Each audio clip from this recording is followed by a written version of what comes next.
That's Igor Fraga with some difficulty getting away, the number 91 car.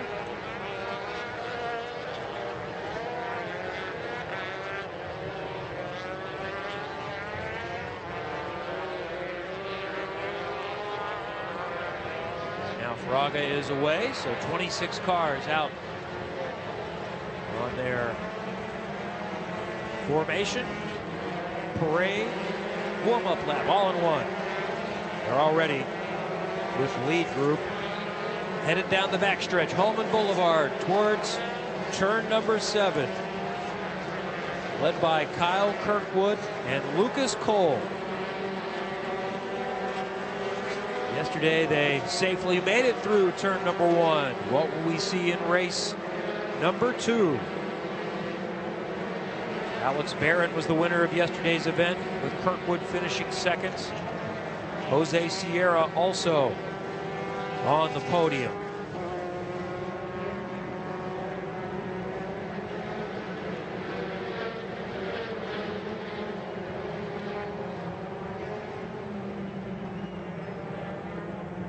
Round 6 of the USF2000 season. Make that round 4 is nearly ready to go. Round 6 for Pro Mazda. And they come through 11 and 12, and they will go green this time by. The 91 of Fraga, by the way, had some difficulty getting away, and he'll have to start in the back. Rob, they're lined up and about ready to go racing. Great to see these young drivers. The very first rung of the Mazda Road to Indy, presented by Cooper Tires. Their second race here at the famed Indianapolis Motor Speedway on the 2.43-mile road course. Here they come. They'll work their way onto the front straightaway. Again, Kyle Kirkwood alongside Lucas Cole. No, yellow flag being thrown here at start-finish. No start.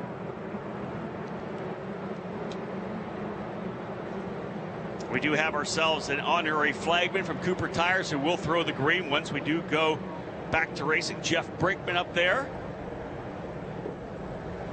Awesome place to watch the start of a race. Jeff Brinkman, our guest of Cooper Tires. Been told debris in turn number 14, the reason for the no start.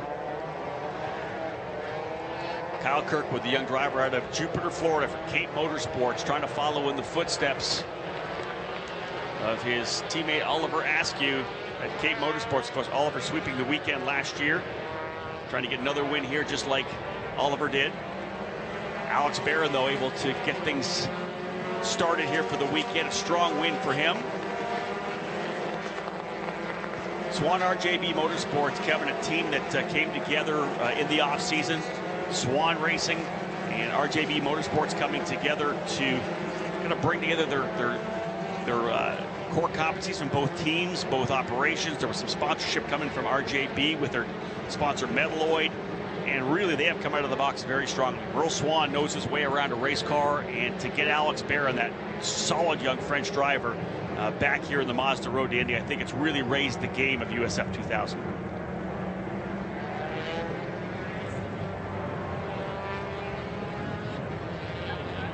So the clock has started for the time. As I had said before, it was a 20-minute, or rather 20-lap race or 40 minutes. So the clock has started, even with the yellow. Drivers will form back up, coming through turn number 11 and 12. Full double file restart. Again, Kirkwood on the inside, Lucas Cole on the outside. Cole looking for his first USF 2000 win. Kirkwood aiming to stretch out his point lead, but of course Alex Barron wants to do the double here at IMS.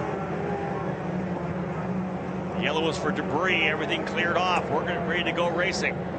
They'll come out at turn number 14, back onto the long straightaway here at IMS. It'll go into the hands of Kirkwood before he punches off. We're underway, green flag flying, and Kirkwood gets a good start. Lucas Cole slots in behind. We are 4 wide, mid-pack down into turn number 1. Will they get through cleanly, coming down into that braking zone? First drivers through. Couple cleanly thus far. Again, the initial run of the Mazda Road to Indy, these young drivers having to learn what it's like to go to a corner like that. So wide on the entry, so narrow as they all funnel back through. Things look good so far, Kevin, going through 3 and 4. But Kirkwood is being challenged. That's actually Alex Barrett. Barrett has got himself into second already. Almost interlocked wheels coming up Holman Boulevard into that braking zone. Look at Alex Barrett trying the outside. That's impressive. They all made it through not only turn 1, but turn 7 there. Contesting positions. By the way, also, Jose Sierra at the start rolled down pit lane, and he finished on the podium yesterday. He sits in the pitch right now in the number 12 car. Shame for Jose Sierra, also up there in the points. Third in points, I believe. Jose Sierra for D-Force Racing. Disappointment for him. Igor Fraga had started the tail of the field after an issue getting going, and trouble as well for the 51. That's Michael D. Orlando. He actually flipped yesterday coming through the turn 7-8 section, got off track in turn 7 and bit and flipped over right on the roll hoop all the way back on 4 wheels. You can see them frantically going to work on the car of Jose Sierra. They're trying to get the rear cowl off. Kirkwood leading the opening lap. A little wide going through the turn in there, the apex and the exit for Alex Barron. He allows Jamie Caroline to close right back in. Jamie Caroline in the number 28 machine. Reigning British F4 champion. Dominant season last year. Comes over to the U.S. to run with BN Racing here in USF2000.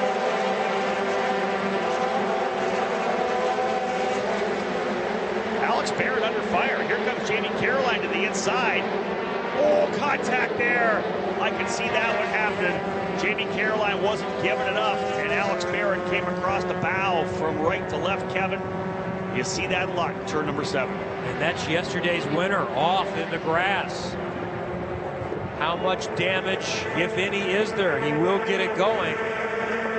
Regardless, he's lost all that track position, and now at the back, after running second, it's the young Frenchman, Alex Barron. And that gives Kyle Kirkwood a great deal of breathing room out front. Yeah, the racing him back, obviously. Caroline not able to get a good run out of turn 7 with that contact.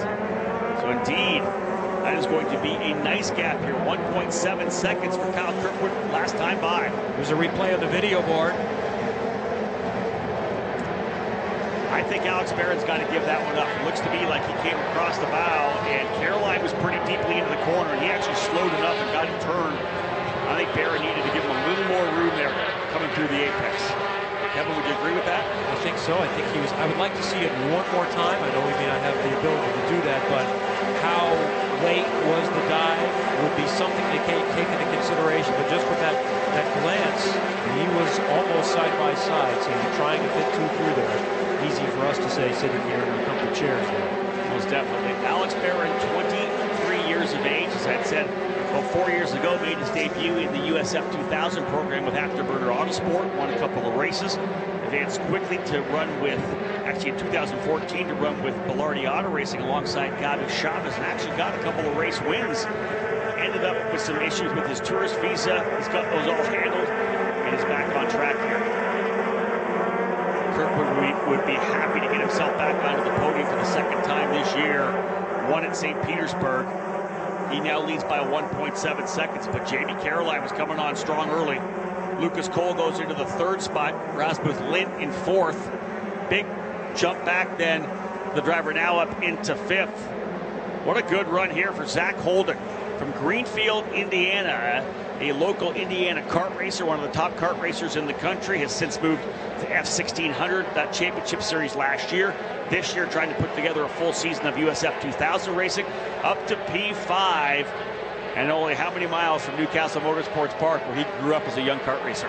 Yep, I've seen Zach out at that track many, many times, and he's had a lot of success there and still does some karting.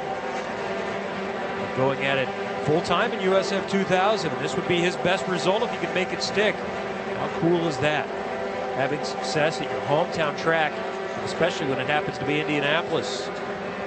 I'd say it may be tough to catch up to these guys up front, but Kirkwood's pulled out to 2.4 seconds. Jamie Caroline in the 28, Rasmus Lindh in the 23, and Lucas Cole in the 22 are hard at it right now. They were too wide going into turn number 7. So with them racing as aggressively as they are, this could give Holden a chance to come up to potentially battle for a podium. Has Caroline's car been compromised at all with the contacts? Great point. In turn 7 earlier on with Barron? We don't know that. It's like one driver potentially spinning, almost spinning, coming out of turn number 13. That was very interesting because Caroline went super low coming out of turn number 11 to almost block in turn number 12. He's on the defensive now. But some contact at 13's giving him a little bit of breathing room. The lead for Kirkwood, that time by with 5 complete, is over 5 seconds on Caroline. Cole 9/10 behind him. Zach Holden is up to 4th right now. Calvin Ming, the driver involved in the incident, Kevin, over in turn number 13. He brings the car down pit lane with a front wing damage. And interestingly, getting some information from race control that they have warned Kyle Kirkwood for blocking and swerving on the front straightaway. So they do not like him and the move that he's doing in terms of trying to block early in the race, I would assume, not now. With a 5.1 second lead, no need to block for Kyle Kirkwood. He'll just put the good laps down here. But the fight behind Kevin, Caroline, Cole, Holden now to 4th, Caitlin Frederick 5th. Rasmus Lindh in that contact fell all the way down into 8th spot in front of Darren Keene and James Rowe Jr. Alex Barron, after that off in turn number 7 when he had contact with Jamie Caroline, is now back up to 21st. He's going to try to close up on Sabre Cook and then David Osborne.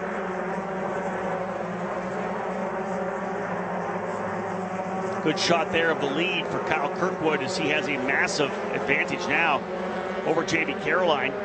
Kirkwood in the number 8 for Cape Motorsports, Caroline in the 28 for BN Racing.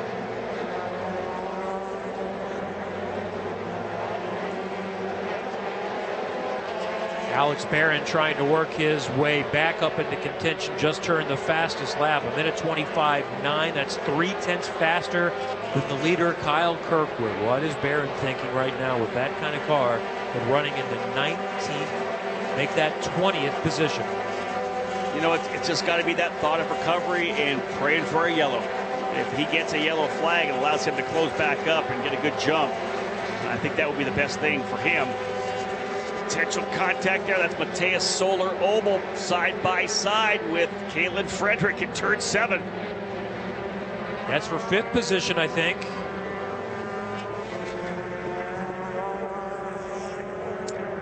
Mateus Soler-Obel, only, I want to say 16 years of age tomorrow.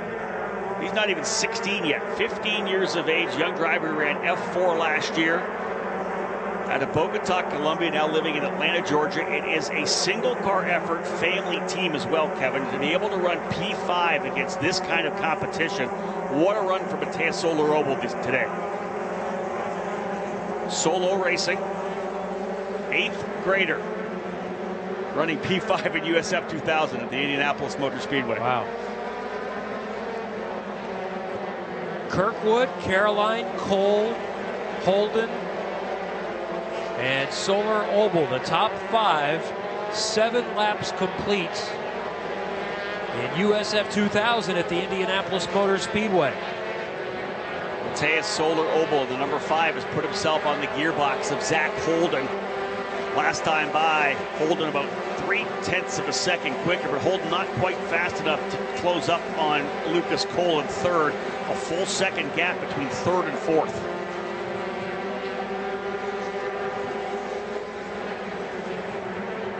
Julian Vanderwaart having a pretty good run there as well in the number 7, the reigning South African F1600 champion. He runs now in 7th. Rasmus Lindh gets himself back up to 8th. James Rowe Jr. in 9th. Darren Keene falling to the 10th spot. Alex Barron back to 18th now. Full second quicker than Bruno Tomaselli and about a second back. So a yellow would be huge for Barron, but anything inside the top 15, top 12, I think would be a success based on the issue that we saw on track. Barron still has cars within range that he can tick off. They're not spread out too much, but a yellow would bunch everything up a little bit more. It's really the field needing a yellow to have any chance at Kyle Kirkwood, who's now more than 6 seconds up on Jamie Caroline. That best battle right now is for second. Caroline and Cole are going at it. Kudos to the Pabst Racing crew, able to get Calvin Ming's new wing back on and get him back out on the lead lap. Well behind, of course, in fact, close to getting caught up by Kyle Kirkwood, but a yellow would keep him on the lead lap as well. Being told that number 91, Igor Fraga, being warned of blocking Max Peichel. Fraga has Max Peichel, Alex Barron, and Bruno Tomaselli right in front of him. Hasn't been the best weekend for him, for Igor Fraga, after a second place run at the Grand Prix of St. Petersburg. Cole took a little look at Caroline there in turn number 7. As they continue to battle for second position. 6+ seconds behind Kyle Kirkwood. Kirkwood is through 13. The rest of the field, second, third, fourth, just exiting turn number 12 right now, and Kirkwood is gapping it even more. He's back on the main straightaway and just through oval turn number 1. Here comes Caroline pulling the train. Yeah, Jamie Caroline, the slowest of that lead group. He's going to get a push here from Lucas Cole. Cole making a run. They're going to go too wide coming down into turn number 1. Lucas Cole says it's time to go to work. And that's Cole in the black car on the outside, trying to go the long way around.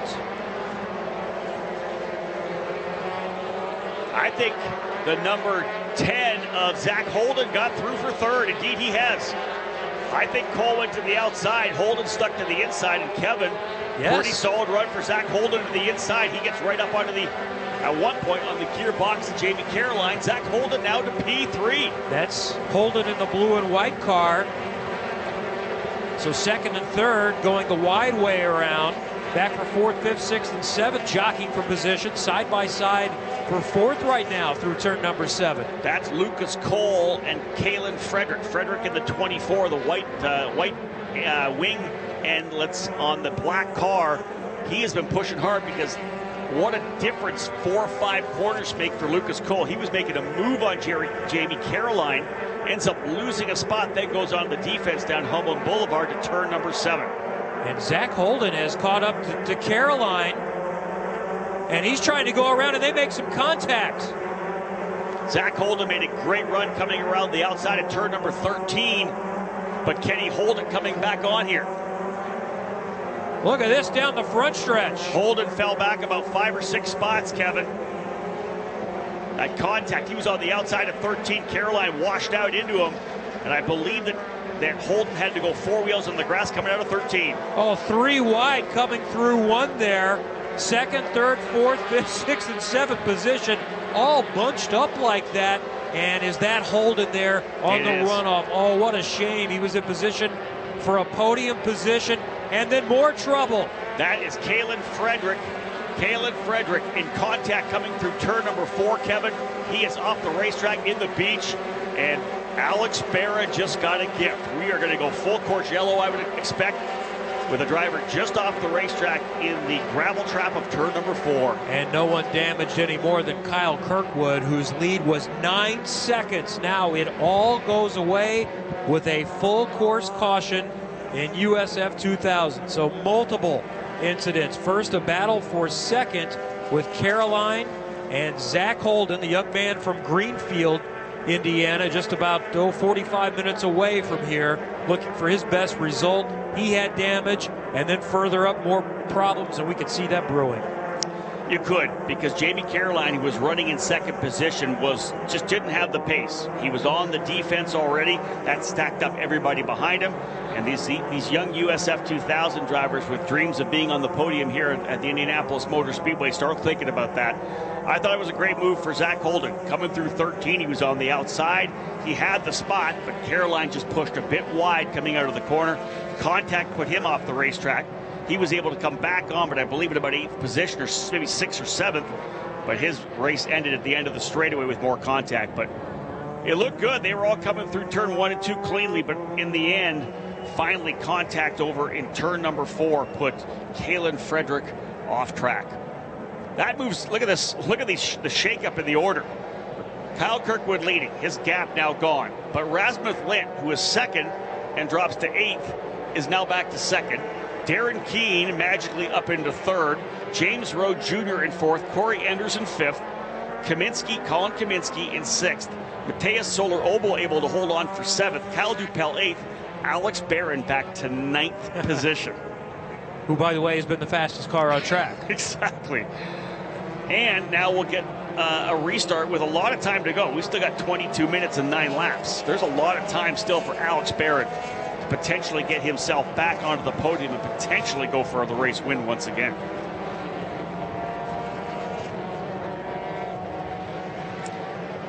The day of Kalen Frederick not ending the way he wanted. That's probably, that might be Jamie Caroline. Indeed it is. Look at the damage to the left front of the car of Jamie Caroline. He'll climb out of the BN Racing USF2000, and a dig on awry for the young Brit who was looking at a podium finish here at Indianapolis. Tough finish for Jamie Caroline, and Kevin, you can see it in his face. And wait to see if Zach Holden is also out of this race. He remains in the runoff over in, I believe, between turn 1 and 3. Saw Kalen Frederick there.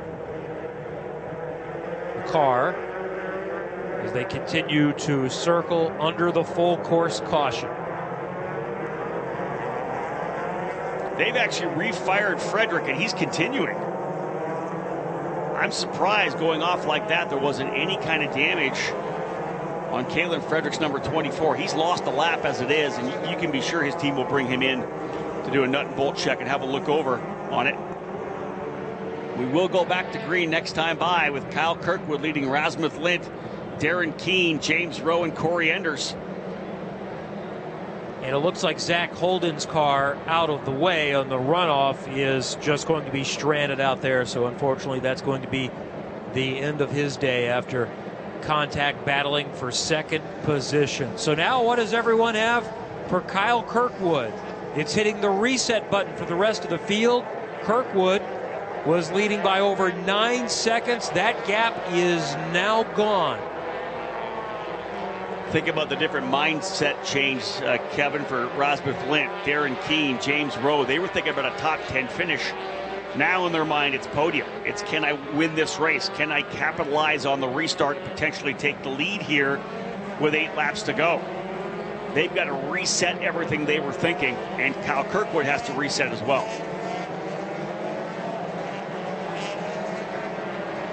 The jump when they come onto the front straightaway will be crucial. Rasmus Lint, though, has shown his racecraft. Here's a kid that ran at the very top levels of international karting, 5th at the World Championships last year in the CIK FIA World Championship event. This kid knows how to race, knows how to get his elbows up, and it will be interesting to see that if he is able to take a run here at Kirkwood. Single file restart. It'll be 7 to go at the line. Still 18 minutes left, so lots of time still in the window. Keep an eye on that number 19 of Alex Barron for Swan RJB Motorsports. A gift, the yellow flag for the French driver as he now sits 9th with an opportunity to work his way back forward. Look at this train of cars, still 22, 23, 24 strong. Single file and high speed coming down the main straightaway through 13 and 14. They're gathered up to restart. Out of turn 14, green flag displayed here at start finish. Decent jump for Kyle Kirkwood, 4-5 car lengths at the line.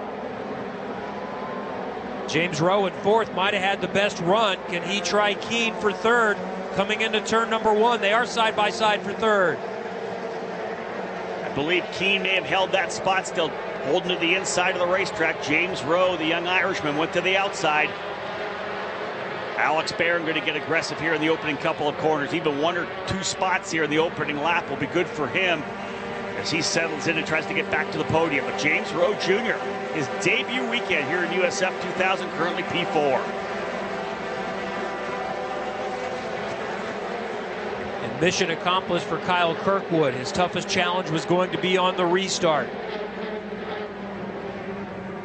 Indeed, got a very good jump, and in fact, the battle behind him, Rasmus Lindh, Darren Keane, and James Rowe again changed the focus on defense rather than offense. I'm going to say probably 5-6 car lengths as they come out of the infield back over to turn number 11 and 12. That's one of the Bennick drivers, Sabra Cook, I believe, around. Yeah, that's Sabra, a young lady out of Grand Junction, Colorado for Team Bennick. Spin here on lap number 13. She's able to right herself and continue. Good lead for Kyle Kirkwood, trying to get win number 2. Let's see if Alex Barron picked up any more positions. Restarting in the 9th position, 2 more, up to 7th. Able to get by both Matthias Soler Obel and Kyle Dupel. Igor Fraga back into the top 10. Remember, he started dead last, had to start at the tail of the field after an issue getting rolling. Fraga back to 10th, so an impressive run for that young driver as well. Igor Fraga, born in Japan, lives in Brazil. Tremendous young driver, also running in the F4 NACAM Series in Mexico.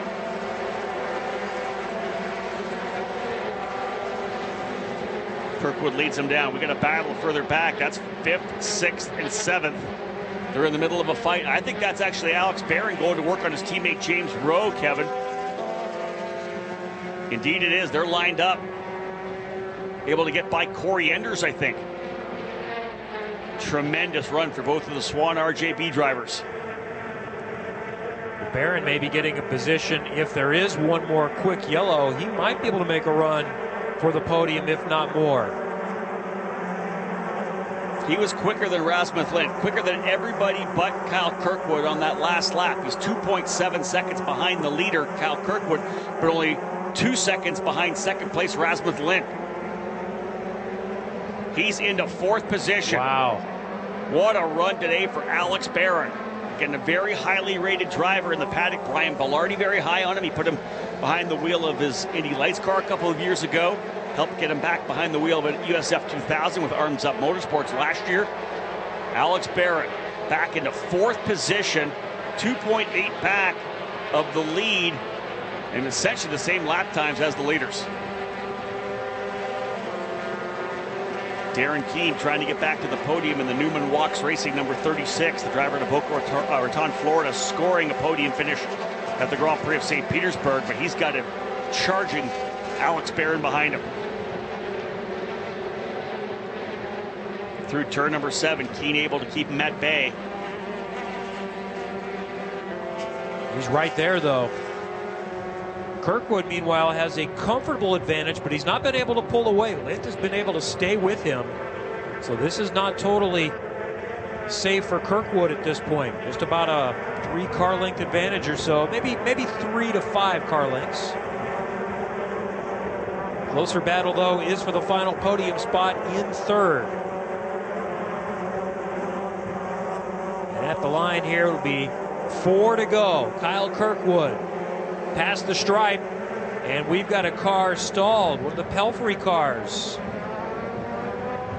In turn 12. Now, is that off on the entry in there? He may be out of the way. They may not have to go full course yellow. If they do, this race is going to go wide open.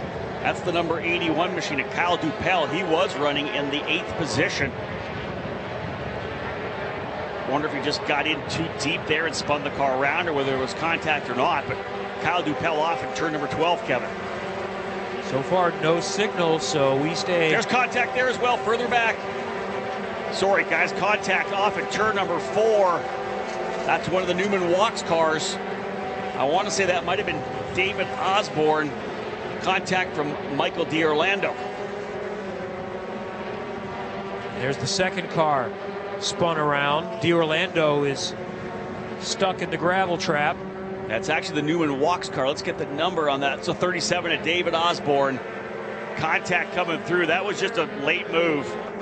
D'Orlando tried to stick his nose into the inside coming into turn number 4, and around he went. And it is a full course caution with Still 12.5 minutes to go. Disappointing for David Osborne, was running in the 16th position. There's Dupel.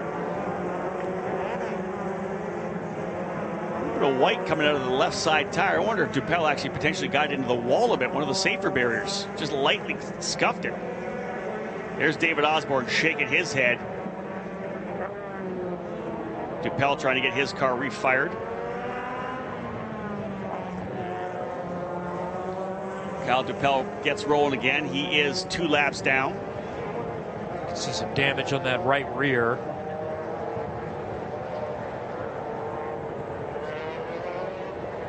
I'm not seeing any damage on the inside tire, the right rear tire, Kevin, for Osborne. He may be able to continue as well if they get him pulled back out here. But as you had mentioned, 3 laps to go, 11 minutes. We're under the yellow right now. Will this continue under the yellow, or will they be able to get them back on track for a 1-lap dash? Alex Barrett has gone to 3rd. What will happen if we get 1 lap? Will he have the guts, the motivation, if you will, to make that move to try to go for the lead, or does he hold on with a podium? Does he think, hey, you know what, I can get 2nd? I think it all depends on what kind of jump Kyle Kirkwood gets. If he gets a jump like he did last time, it will be safe. But if the opportunity is there, all of these young drivers are going to try to pounce. And they'll have at least a couple of chances into turn 1 and then one more at turn number 7. Kyle Dupel into pit lane. Over his shoulder, your fellow broadcaster from NBC Sports, Anders Krohn. What's he doing there? Doing a little engineering, I think, this weekend. He's a multi-talented. Anders, of course, has done a lot of work working with the IndyCar radio network this year, as well as our driver analyst. He's been a driver here at the Speedway. Helped run the Team Pelfrey team for a time, and coming in to lend his hand doing some engineering as well. Tough one for Kyle Dupel. Had a top 10 finish in the Horizon. Was running 8th, comfortably in 8th. But a loop, some kind of a spin over in turn 13, potentially some contact with the wall. A lap down now into pit lane. 20 drivers remain on the lead lap. 2 drivers off who have gone off over in turn 4, Kalen Frederick and David Osborne, now 22nd and 21st respectively. All right, we are going to get a 1-lap dash to the finish. 1 to go at the line. Here they come on the main straightaway with 2 laps remaining, and we will go green next time by. What a way to start the wheel-to-wheel action of the IndyCar Grand Prix here, Kevin. We're going to have a battle, a last lap fight. Kyle Kirkwood versus Rasmus Lindh and Alex Barrett. If I'm Darren Keane in 4th position, I may just take a breather and say, you all duke it out and I'll be right there ready to pounce. Yeah, I'll pick up the garbage when you're done. Turn 1 is going to be exciting. If you're down there in the turn 1 mound, you've picked the spot here for USF2000. The top 10 sees Kyle Kirkwood lead in the number 8. Rasmus Lindh in 2nd. The Swedish driver for Pabst Racing in the 23 now in 2nd. Alex Barrett, yesterday's winner in the Swan RJB, number 19 in 3rd. Darren Keane, the familiar orange and white of Newman Walks Racing, in 4th. That's the 36. James Rowe running P5 in his debut here in the USF2000 Championship, running for Swan RJB. He's 5th in the 20. Corey Enders in the number 11 in 6th spot. Colin Kaminsky in the 27 in 7th. Lucas Cole in the 22, 8th. Mateus Soler-Obel, the 14-year-old in 9th, or rather 15-year-old in 9th. And Igor Fraga, who started this race from the tail of the field, has worked his way back up into 10th. David Osborne in the 37, extricated from the gravel, and is at speed trying to close back up to the tail of the field.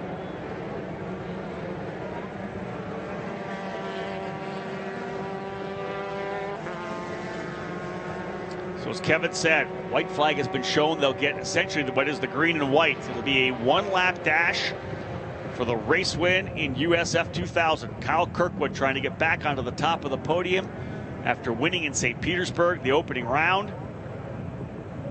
Last 2 races won by the French driver Alex Barrett for Swan RJB Motorsports. This time Kirkwood in the driver's seat to go for the race win. This is going to be good. Kirkwood, runner-up yesterday. Barron, the winner yesterday, restarts in third. Lint is right between them. Keene and Rowe also ready to pounce. Watch and see when Kirkwood releases as they come through turn number 14. Back on the straightaway. White and green flag are out. Heading down to turn number 1. We have a driver who spun over at turn 13. There's contact with turn 13. That's the 82 machine of Bruna Tomaselli. She's right in the middle of turn 13. We may go full course yellow again. That would end this race. She's got no rear wing, and that was coming to the start. Someone got into the back of Tomaselli. Kirkwood, meanwhile, maintained the advantage through turn number 1, so the race could be somewhat decided. Kirkwood still in front as they go on Holman Boulevard. Lynn, Barron, Keene all chasing. I would expect they'll go all the way through turn number 7 before they throw the full course yellow. This is likely the last chance right here into turn number 7. Kirkwood in front and maintains the advantage through 7. Watch for the yellow. Bruna Tomaselli out of the car behind the wall. The driver is in safety, and now the full course yellow comes out as the field heads towards turn number 11. Kyle Kirkwood is in front. Kyle Kirkwood is going to win at the Indianapolis Motor Speedway. Drivers will load up coming out of turn 11, and we're going to get some contact. Yellow flag was flying. There's contact. One driver getting damage. That's Colin Kaminsky, the 27. The yellow flag was flying. The drivers didn't slow up enough. They essentially let them race all the way through 1 and through 7 to begin that lap. Yellow flag came out. Everyone getting on the binders coming out of turn number 11 to 12. But the bottom line is Kyle Kirkwood going to win this one by 0.3 of a second at the line last time by. Kirkwood, Rindt, and Barron. Keene in 4th. We'll have to wait, Kevin, before they update the results and put the drivers in the right positions. Well, Barron got in front for 2nd. Now, this is all unofficial at the moment. Kyle Kirkwood stayed in front.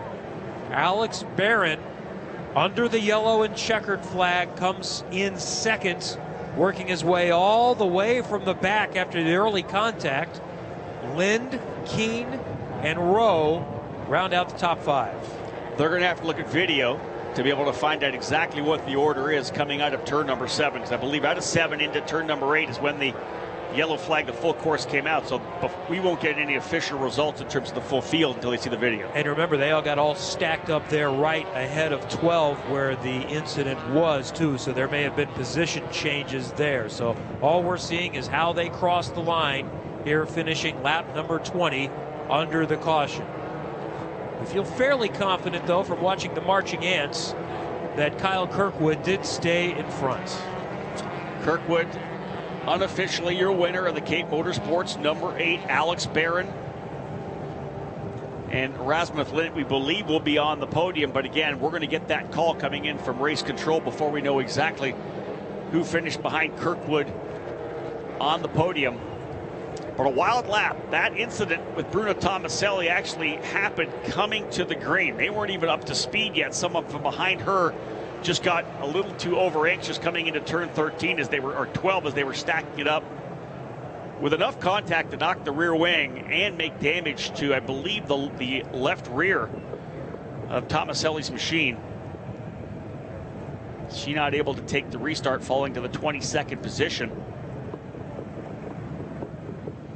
So a little bit of chaos marking this particular event here for just a little bit for USF2000.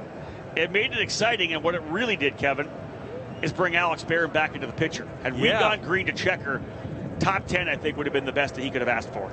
Well, I'd love to see an onboard camera from him throughout this race, because he picked his way through. He did pick up a few spots with some attrition in a couple of different incidents, but he had to make at least 14 or 15 passes for position under green flag conditions to work his way back from something like 21st, maybe even as far back as 26th in this race. He may have been all the way in the back. There was already one out, but he was at least 25th. So a strong drive from him, an impressive performance too from Kyle Kirkwood, holding off contenders on a couple of different restarts.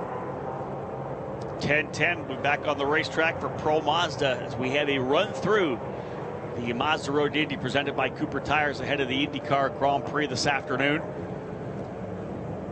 Again, tremendous run for Kyle Kirkwood. Excellent job for him. Point leader, stretches it out even more. He scores the victory with that one-lap battle. Kirkwood will bring him down here into pit lane, trying to figure out the other drivers that they're going to put in here. Alex Barron as well, and Rasmus Lint in the number 23. That is your top three. Kirkwood, Barron, and Rasmus Lint, I believe, the podium finishers here in USF2000. Kyle Kirkwood getting greeted by Ken Burris from the Anderson Promotions crew. Kirkwood for Cape Motorsports, scoring the win today. Get those drivers out of their cars. An interview with Mazda Road to Indy TV. If you don't already have the Mazda Road to Indy TV app, you can download that to your iPhone or smartphone, your device, through iTunes or Google Play. Catch all the action, live play-by-play, live commentary, live timing throughout the season on your mobile app, or head to roadtoindy.tv and check out their race control page. New features, live timing.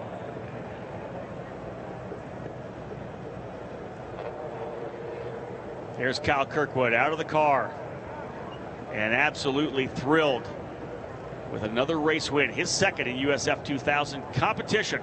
We'll meet all three drivers and talk to Kyle Kirkwood up on the podium here momentarily.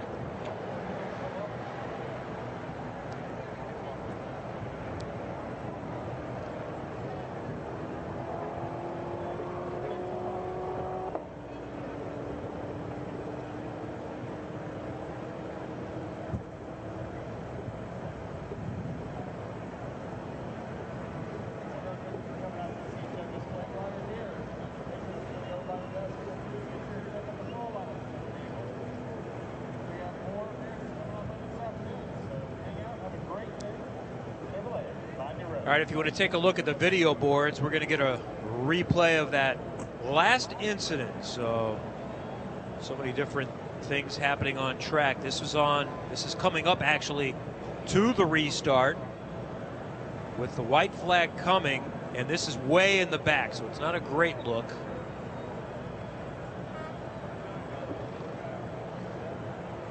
So that's the first incident. And then we had some minor pile up at the end after they raced through turn number 7, trying to get slowed down before they got back to turn number 12. Podium celebration is coming up for USF 2000.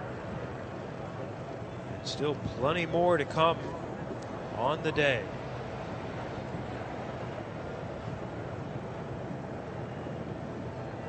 And here's the pile up at the end. So this is after the yellow has been thrown. So back in 6th, 7th, 8th, 9th, 10th position, they just got stacked up with everyone racing to the yellow, and pretty significant damage for the 27 car for Kaminsky.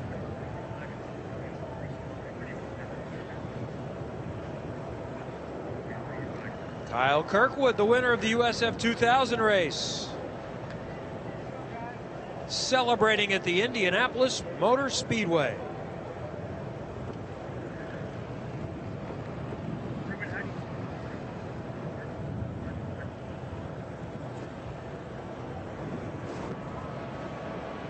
Still to come, just a few minutes away, in fact about 15 minutes away, more racing with the second Pro Mazda race of the weekend.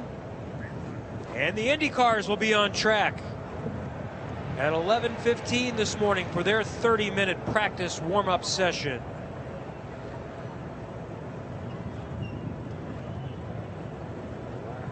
So stand by, the podium presentation is coming up, and then we'll go racing again with Pro Mazda from the Indianapolis Motor Speedway.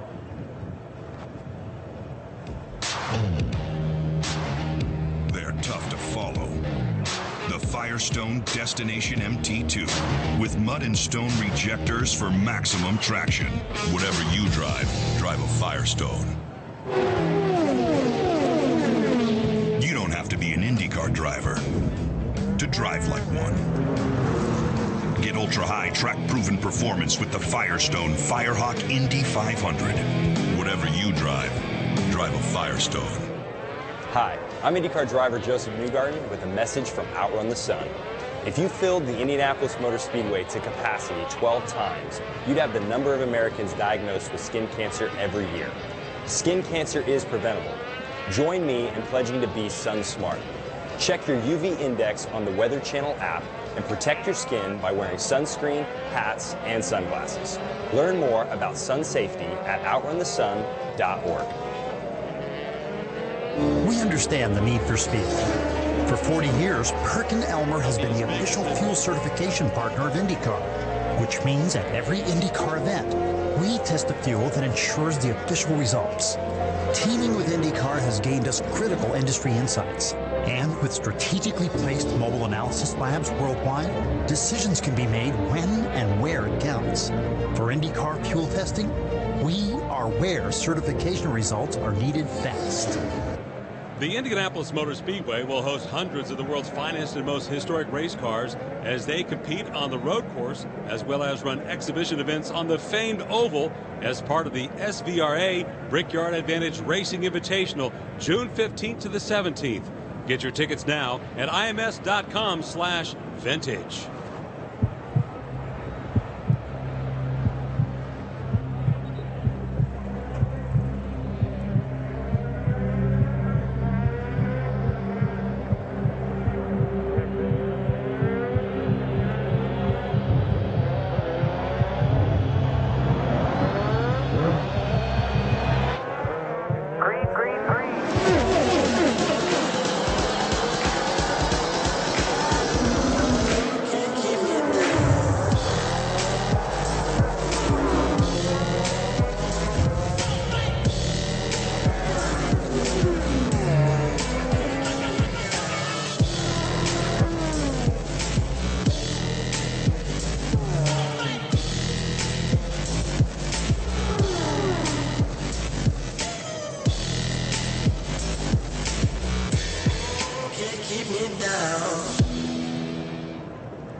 Ladies and gentlemen, welcome to Victory Lane for the USF2000 Championship, the Royal Purple Synthetic Oil Grand Prix of Indianapolis, supporting the Lupus Foundation of America. Our Pro Mazda drivers rolling in, but let's get to work here to bring out the drivers who were on the podium today in USF2000. Making his first trip to the podium, finishing third today for Pabst Racing from Sweden, Rasmus Lindh. Great run for Rasmus. Fell back to 8th, able to get back up to 3rd. Bringing in the 3rd place trophy, Ruben Lartigue. Guests of Cooper Tire helping us out with our trophy presentations today. Rasmus Lindh, a highly rated young driver that you need to keep an eye on. This kid is quick, running for Pabst Racing. Finishing in 2nd, an incident at the very start of the race. He dropped to the tail, fought his way all the way back up to 2nd. What a run after yesterday's race win from Swan RJB Motorsports. P2, Alex Barron. Wild final lap. Alex Barron able to grab 2nd, and to bring his trophy in, Grant Foster, one of our guests from Cooper Tires, to present the P2 trophy to Alex Barron. 2nd place yesterday for Alex. He scores a solid run.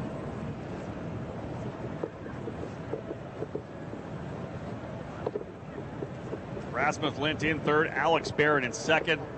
Tremendous run today here, ladies and gentlemen. Put the car on the pole in qualifying, scores the race win for Cape Motorsports, the young American. A round of applause for Kyle Kirkwood.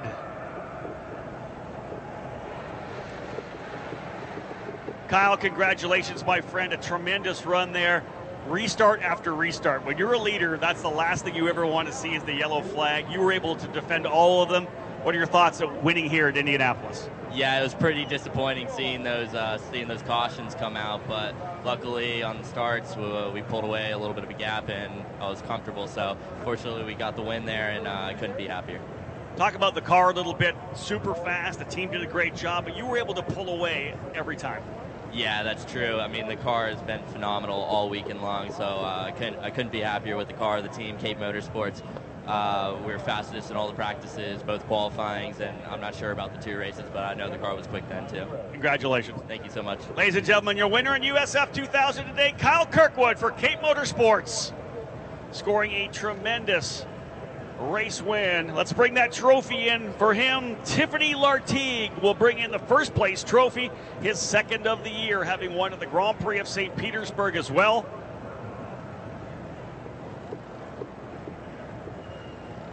Kyle Kirkwood with the race win. 3 different teams on the podium. Kyle Kirkwood, Alex Barron, and Erasmus Lint for Cape Motorsports, Swan RJB, and Pabst Racing. Incredible run. We'll wrap things up here with our podium presentations, the hat dance, the champagne spray, of course. But right now, let's throw it down to pit lane for Pro Mazda and Tony Laporta. Thanks so much, Rob. It's time for the Royal Purple Synthetic Oil Indiana Chapter Lupus Foundation of America Grand Prix here at the Indianapolis Motor Speedway. It's the Pro Mazda driver's second race of the weekend. Oliver Askew, after sweeping this weekend 1 year ago, starts on pole for the second time this weekend, but he's got a very hungry and a very successful Harrison Scott right behind him. Scott winning the last 2 races on the season. Now it's time to get these engines fired up and go racing. It's my pleasure now to introduce to you today's honorary starter, guest of Royal Purple, Victor Salas, as he gives us those most famous words in racing. On behalf of everyone at Royal Purple Synthetic Oil, supporting the Lupus Foundation of America, drivers, start your Mazda engines. It's time to go Mazda Road to Indy racing here at the Indianapolis Motor Speedway. Thanks, guys.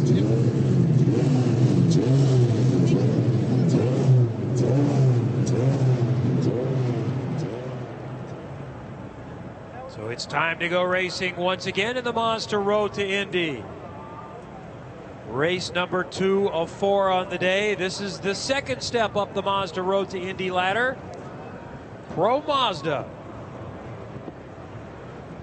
Their field is ready to go. Yesterday, Harrison Scott won a thrilling race over Oliver Askew. Rinus VeeKay also on the podium.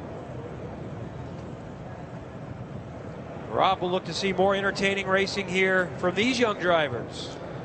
Champagne getting ready to spray here at Victory Lane for USF 2000. Tremendous run for those pilots. Kyle Kirkwood doing a great job. Again, welcoming all those of you who have come to the racetrack and those of you listening and watching live on the Mazda Road to Indy app. 14 drivers set to go. Row number 7, we'll see Charles Finelli in the Fat Boy Racing number 83 start 14th alongside the young Canadian pilot Antonio Serravalle, the number 91 for Exclusive Autosport. Row number 6, Chris Wright in the 78 starting 12th for BN Racing alongside him for Cape Motorsports, the number 8, the Mazda Road to Indy veteran Nikita Lastoshkin. Into the top 10 now, row number 5 for RP Motorsport Racing, the squad that has won 2 races this year. The Italian Lodovico Lorini in the 27 will start in 10th alongside Stingray Robb in the number 82. Stingray out of Idaho. Into row number 4 now, Andres Gutierrez in the Team Pelfrey number 81 starting 8th. And on the inside, Carlos Cunha in the number 1 for Juncos Racing as he looks to go for his first win in Mazda Road to Indy competition.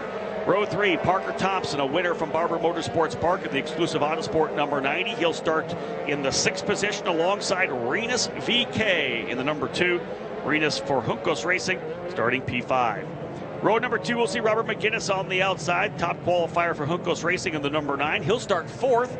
Inside of that row for B-Ed Racing, David Malukas. Front row, 2 drivers, both looking for race wins.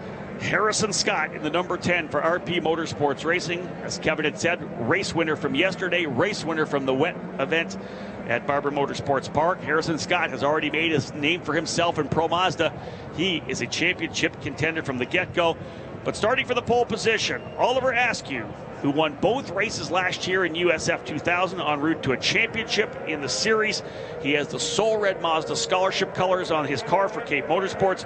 Oliver Askew, a 120.168. He will start on the pole position in that number 3. It'll be Askew and Scott on row 1, Malukas and McGinnis on row 2, VK and Thompson on row number 3. Kevin, drivers lining up and getting set to go through turn number 12 and 13. We're about to roll things off for Pro Mazda. 40-minute race. This is like entertainment overload. We just finished one entertaining race. We're ready to go again, side by side with that thrilling run into turn number 1. Time for Pro Mazda. Brand new race car. We are underway. Green flag being thrown. One couple drivers slow coming up the line. That was a 2 Arenas VK. Contact coming to the line, guys. Couple drivers together, one of them slowing down here on track. So we had contact coming to the line when the green flag came out, Kevin. Another driver off at turn number 2 in the gravel trap of the exit. Some chaos to begin. Pro Mazda. And through all of it, it appears that Oliver Askew has stayed out in front. Askew is the leader with debris on the front stretch. We'll wait and see if we can stay green or not. But Askew is the leader as they head down the Holman backstretch into turn number 7. And now a full course yellow. One of the drivers involved in that incident coming to the green was Rinus VK, the young Dutch driver who finished second in the USF2000 program last year. We'll get a replay of it coming on to the front straightaway here. Let's see if we can identify the contact as drivers swarm out. Someone came across right in front of Rinus VK. That was some pretty aggressive contact, Kevin. That was a big hit. Somebody got at least 2 wheels up in the air.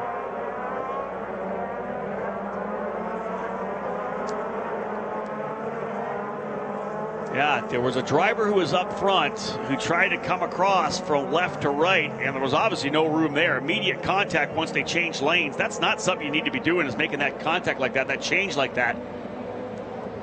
We'll see who's falling down the order. Rinus VK, definitely one of the drivers involved. Robert McGinnis potentially, and David Malukas as well. Oh, McGinnis had problems yesterday also. What a rough weekend for him it's been. 3rd, 4th, and 5th on the grid, all involved here. David Malukas in the 79, Robert McGinnis in the 9, and Rinus VK in the number 2. Malukas able to get back around at the tail of the field. We have a driver off as well. I wonder if one of those drivers is the same driver off in turn number 2. Yeah, I think that's where we're looking at McGinnis in turn 2.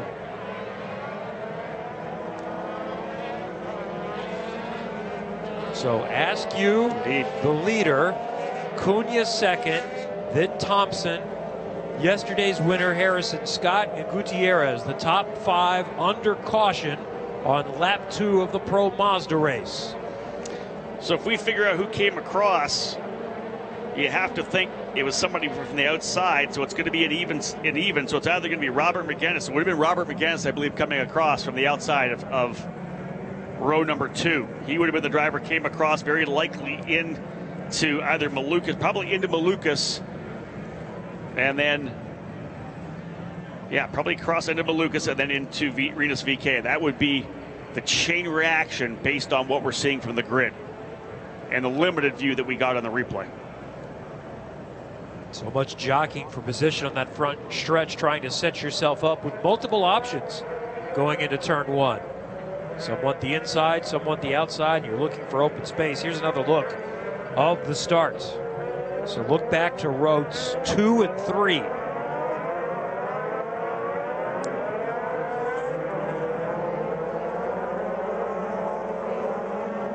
And then everyone checking up right behind them. Trying to pick up the cars that were involved. Rinus VK, of course, he's the driver that came to a stop on the front straightaway. His team actually right there to look over the car, over the cement wall and start finishing and see the look. And that was actually in that video right at the bottom was actually Ricardo Juncos right there watching it all happen.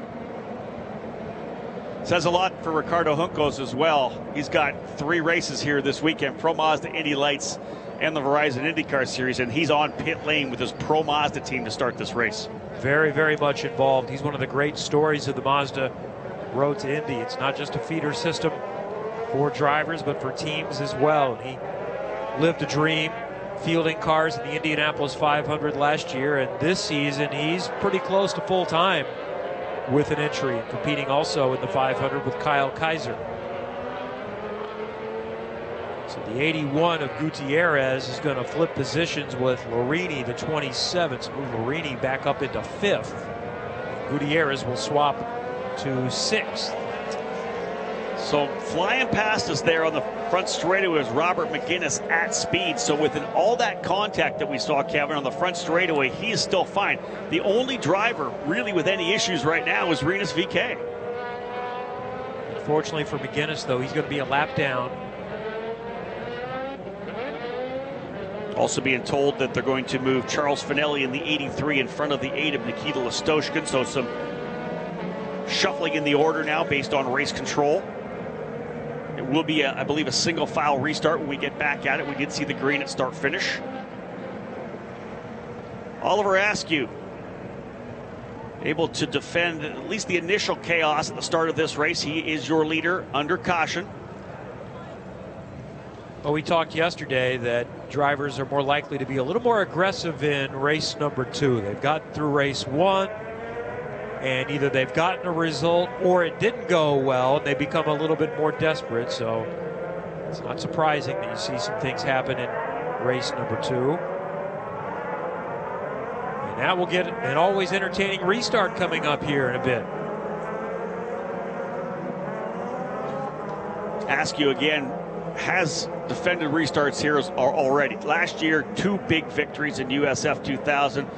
Those victories helped propel him to the championship in the series and the Mazda scholarship for this year. He runs those soul red colors up front, the Mazda logo emblazoned on the side of that Tatis PM18, the brand new race car that we have breaking track records everywhere we go. Shot there on the big screen of Rinus VeeKay already out of the car. You can see the disappointment on his face. A young driver who impressed last year at USF2000. His consistency, his ability to finish races, and to see that race come to an end before he really even got to the start-finish line. He was already in the wall at that point. Just some drivers getting over anxious.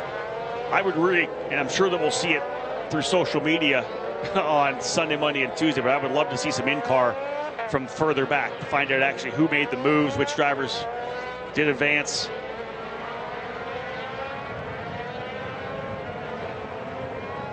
When we do go back to green, Oliver Askew will be the leader.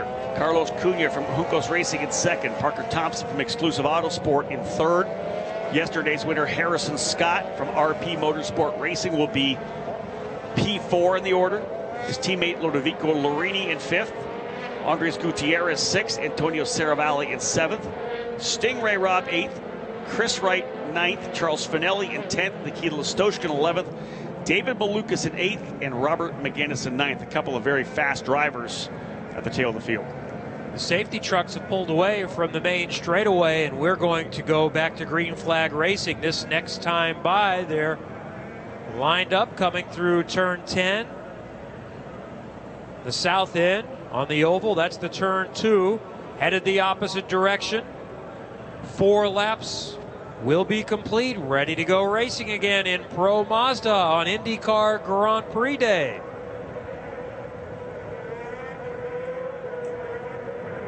Restart crucial here for Oliver Askew. He is trying to essentially kickstart his 2018 season. Has not got off to a great start here in Pro Mazda. Not the same kind of launch he had last year when he won the USF2000 title.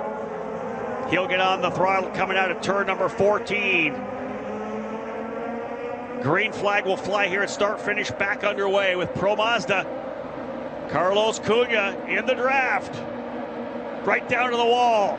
They're 4 wide further back. They're making it exciting. Coming down into, again, turn number 1 and 2. And I think Cunha got around to the front. The green and white car from Juncos gets around. They were 4 wide, 9th, 10th, 11th, and 12th, and that was the aggression of McGinnis and Malukas trying to get by. That's what that was. They were going aggressive to get by those guys to make sure they were clear into turn one. So a very impressive restart. Now let's see what we have into turn number 7, a battle for second position. Harrison Scott on the outside, trying to come through turn 7 over to turn number 8. I think Scott slotted back into third. Not sure if he was alongside quite enough. Somebody might have even touched in the grass a little bit, but they maintain their way through 7. Cunha, the leader, with about a 6-car length gap, and then there's some contact back there for 4th position, and someone has to go through the runoff. That was turn number 12. Cuts the track across the runoff to turn 13. Going to fall well back. I wonder if that's Harrison Scott. It's either Scott or Ludovico Lorini. It's Lorini. He fell back to 10th position. Lorini was up there in 5th battling. It's Carlos Cunha, Parker Thompson, Harrison Scott, Oliver Askew, and Andres Gutierrez, your top 5. Kevin, tough one there. Tough start for Oliver Askew, falling back to 4th. Big changes. In the 27 car, Lorini, you mentioned, with the issues. So Cunha with just a little bit of a gap on Thompson. Front 3 have checked out a little bit, then the next 3, and still see some side-by-side racing back for position, headed into 7.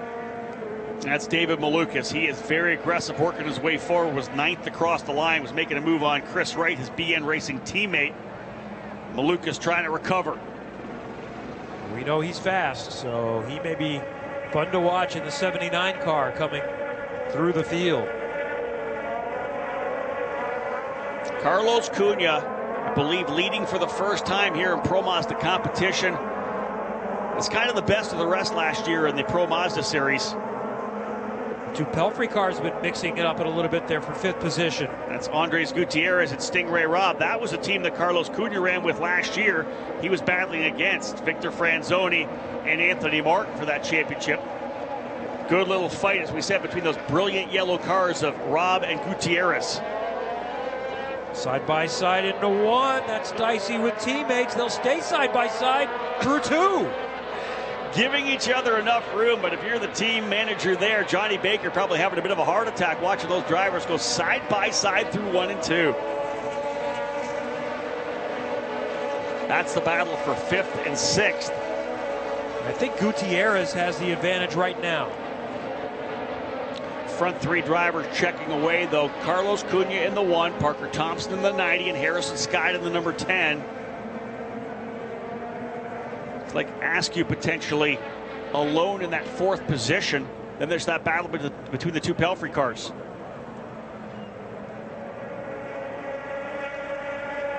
Oh, huge news coming in from race control, Kevin. Drive-through penalty for Oliver Askew. Avoidable contact. That's one of those penalties. We saw it before yesterday. Drivers getting pushed to the tail of the field. Here comes Askew into pit lane now. So that moves the Pelfrey cars up to 4th and 5th as they continue to wage war. Headed down nearly side by side into 1. The 81 car of Gutierrez is on the inside. Stingray Robb trying the long way around. I think we have a pass for second. I believe Harrison Scott to the inside of Parker Thompson. Indeed, he's through. Harrison Scott takes second, but it's a long, slow crawl down pit lane for Askew. He's going to need a yellow flag to get him back in the fray at all. Cunha's lead about 4/10 of a second. Good fight for 2nd and 3rd. Yeah, look at this battle. That's for 5th, 6th, and 7th. That's Robb, Wright, and Sarabali, I believe.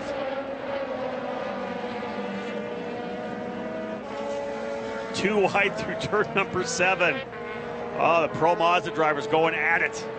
The 2nd rung on the Mazda road to Indy. These drivers racing for almost $800,000 in scholarship to go run Indy Lights racing next year. So Gutierrez and Robb were going at it side by side for multiple laps, but now Gutierrez has gapped, and now Robb has others fighting for position. Yeah, Ludovico Lorini in the RP Motorsports car off in turn number 7.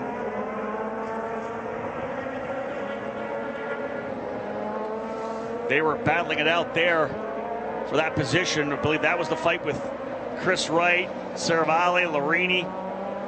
Larini off at 7. Gutierrez, by the way, just turned the fastest lap, a minute 21.3. He's running in 4th position right now. You know, he had that battle going with Stingray Robb, his teammate, and I have to feel that because they were racing so hard together, they weren't able to have those nice wide open laps. They weren't able to get the right entry point. They were maybe pinching the exit. They were defending, but he's turning some good laps. Andres Gutierrez, driver who had a lot of success in IMSA as well in the Prototype Challenge, coming over here to the Pro Mazda Series, led at Barber Motorsports Park before going off in race number 2. Reports of some fluid on track in turn 7, and I think we saw Scott and Thompson waging some more going into 7. Cunha has a little bit more of a gap for the lead. Closest battle up front is for 2nd. Harrison Scott, Parker Thompson. Carlos Cunha, the Brazilian driver, 2nd year in this Mazda Road to Indy, 2nd year in Pro Mazda, but last year on the old car, so the new car this year, he's getting transitioned in, a new team as well, Juncos Racing. His teammates, Rinus VK and Robert McGinnis, both out. So Carlos Cunha carrying the Juncos Racing flag well out front. But Harrison Scott's coming up. Kevin, you talk about the momentum and the confidence of a young driver scoring race wins. Harrison Scott dominated last year in the Euro Formula Open Series in Europe, and then was able to get his first victory for RP Motorsports at Barber Motorsports Park. He wins yesterday. This kid's got the confidence right now. He's getting more comfortable being here in the U.S., being part of this program. Comfort plus confidence plus momentum. That's a pretty tough formula. Yeah, he's going to make a run for it if he can stay within range of Cunha, so this one is far from done. And we've got a car slowing and pulling off into the grass. Race control telling the number 27 of Lodovico Larini to park the car. I believe he is the driver potentially dropping oil, dropping fluids down. He's been told to park the car, and he does so on the inside of, I believe, turn number 11. I think coming out of turn 10, inside turn number 11, he's been told to park the car. He does so. Unsure if that car there will bring out any kind of a full course yellow, but he is to the inside of the racetrack on a part of the track where you're not really going to be racing anyways. Correct. So a pretty safe spot for him. Potential issue here for Harrison Scott, slowing coming down the front straightaway. Indeed, Harrison Scott slowing on the front chute. Parker Thompson alone now in 2nd. Gutierrez into 3rd. Stingray Robb now 4th. Full course yellow. Full course yellow on the racetrack. I'm not sure if that's for Lodovico Larini. It must be for Larini, stopped on the racetrack, Kevin.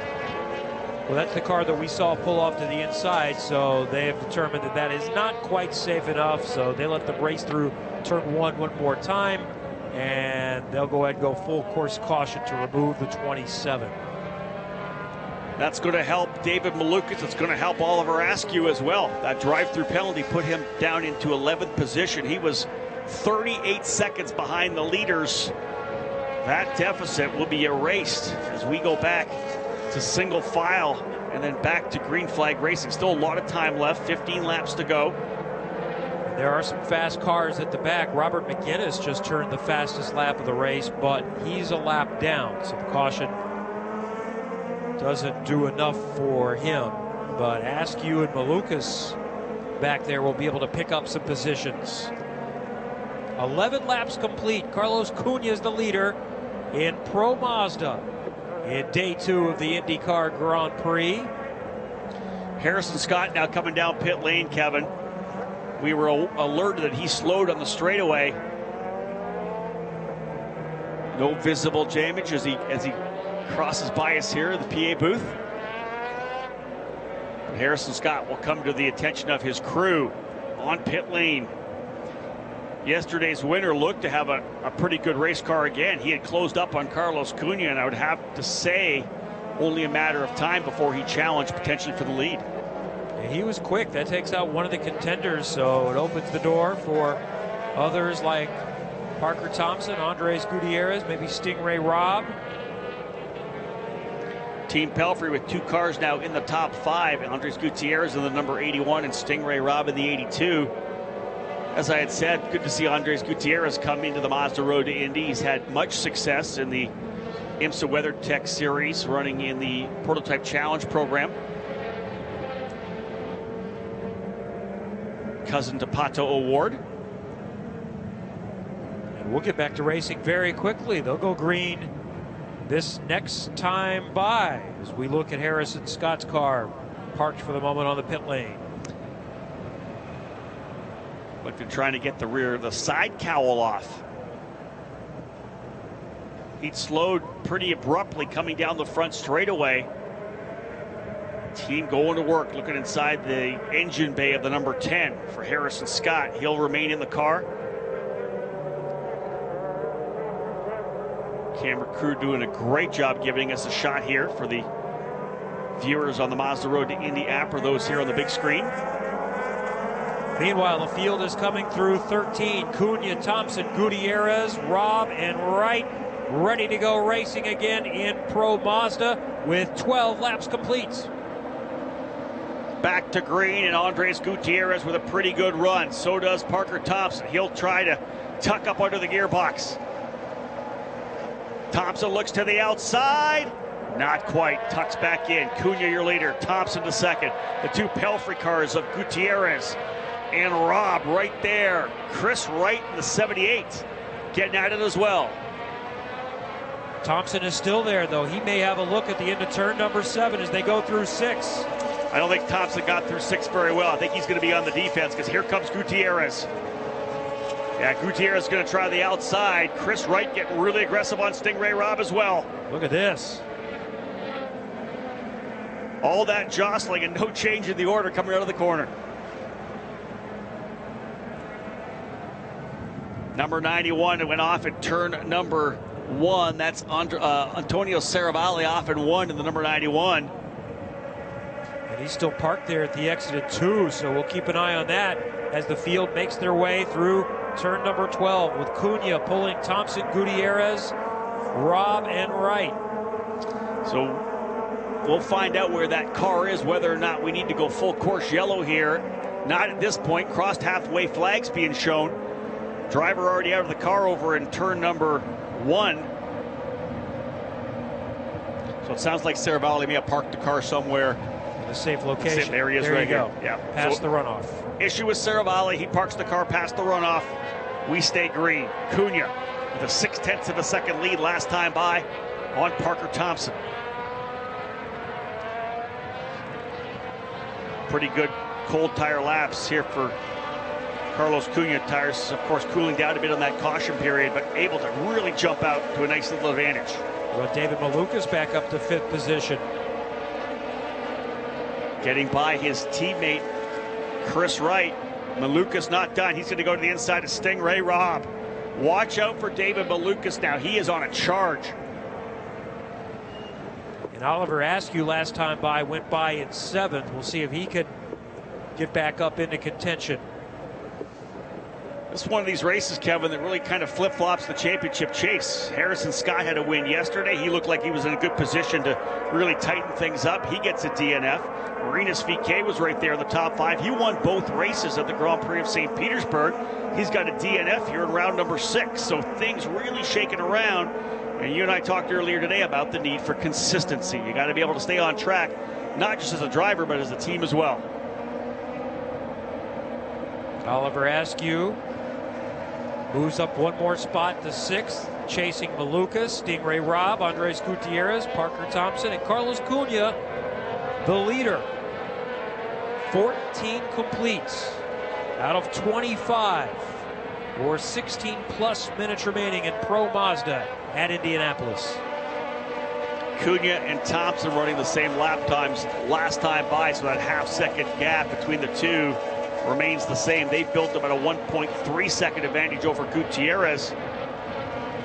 Stingray Robb back into 5th as Malukas now into 4th.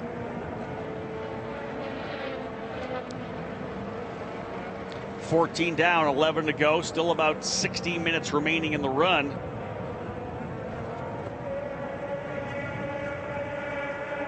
Carlos Cunha looking to win his first ever Mazda Road to Indy event. Numerous podiums last year for Team Pelfrey and Pro Mazda. Has yet to taste the champagne. Could today be the day for the Brazilian? Cunha leading over Thompson. Another driver out, turn number 7, behind the wall. Local yellow, that is the 78 of Chris Wright.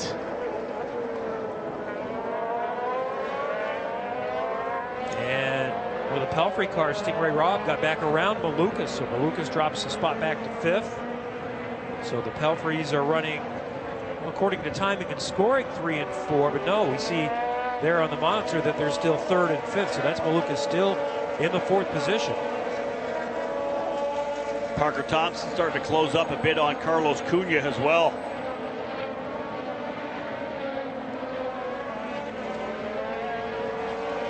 Great battle as well. Oliver Askew right there, trying to close back up. Another penalty being laid down for the number 8, this time Nikita Listoshkin. Both Cape drivers getting drive-through penalties. Oliver Askew got his already. Now it's Nikita Listoshkin in the number 8. Avoidable contact drive-through penalty will likely drop him down into the 9th position. Actually, may not change much for him because Chris Wright's off the racetrack as well. Had some attrition in this one. An incident early, took out Renus VK. Some mechanicals have dropped Larini, Scott, and Cervali off track. Thompson is, I think, going to take a look for the lead on Cunha going into turn number 1. He was right on the rear wing. And he is through. Parker Thompson has taken the lead in Pro Mazda here at Indy. You called it. He turned the fast lap of the race. Coming by the stripe, Kevin, the speed was there, and he made that nice move to the inside. So Parker Thompson now leading at the Indianapolis Motor Speedway in Pro Mazda, trying to pull a little bit of a gap. No challenge for Cunha into turn number 7 this time. Gutierrez in 3rd. Malukas is within range to think about that just a little bit in 4th. Thompson out to a nice little advantage, having taken the lead in turn number 1. I want to say about 6 or 7 car lengths as they come out of turn number 11 now over to turn 12. Thompson your leader. Cunha 2nd. Gutierrez 3rd. Malukas in 4th.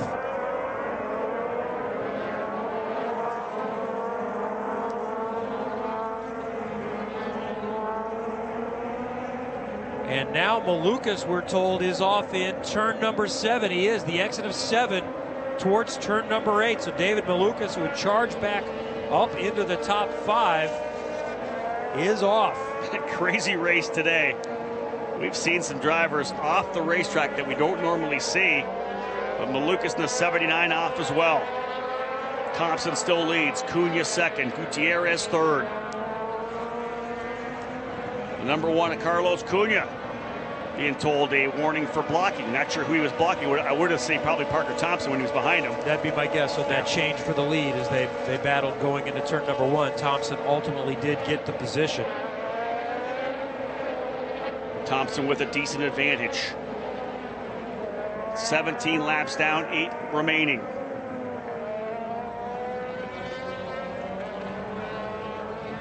The battle for 3rd is heating up a little bit. 3rd, 4th, and 5th right there.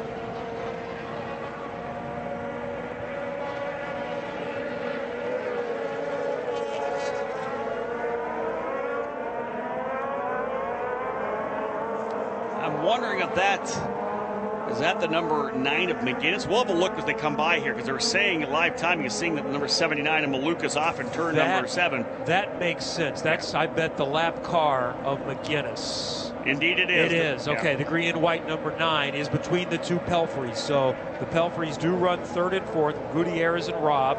Oliver Askew is up to 5th position with the trouble for Malukas, who is still shown parked out on the course around turn number 8. Now what McGinnis is doing, who has turned a couple of fastest laps recently, he's hoping to somehow get his way back past the leader, Thompson, and get on the lead lap, and then find a caution to give him a chance to make up some laps in some positions. Looks like Nikita Listoshkin actually potentially have parked that Cape Motorsports machine. He's on pit lane here now too, Kevin.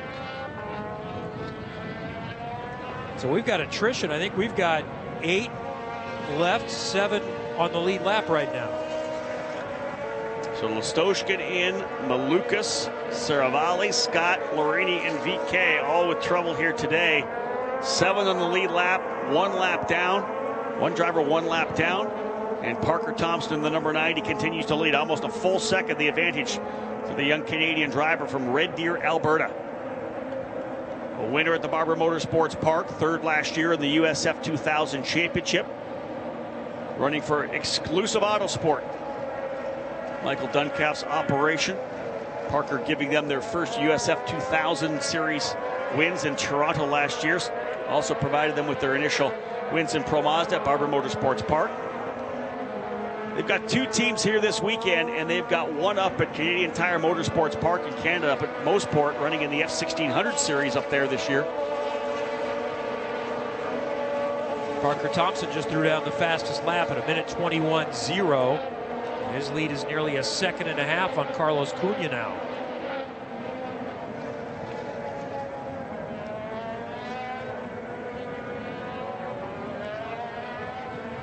We are inside 5 to go.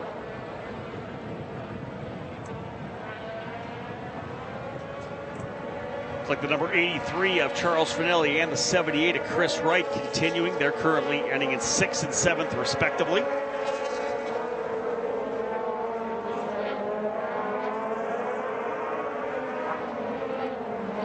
Parker Thompson, a very highly rated young driver from Alberta. Tremendous talent. 3 years in USF 2000 before moving here to Pro Mazda with Exclusive Autosports this year.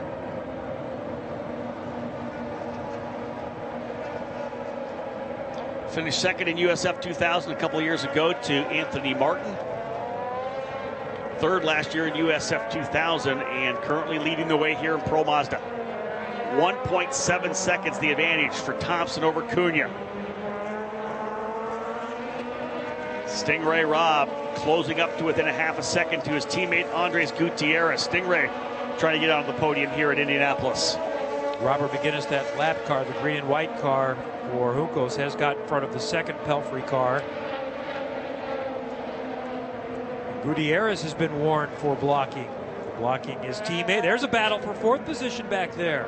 Is that Askew trying to go around Robb?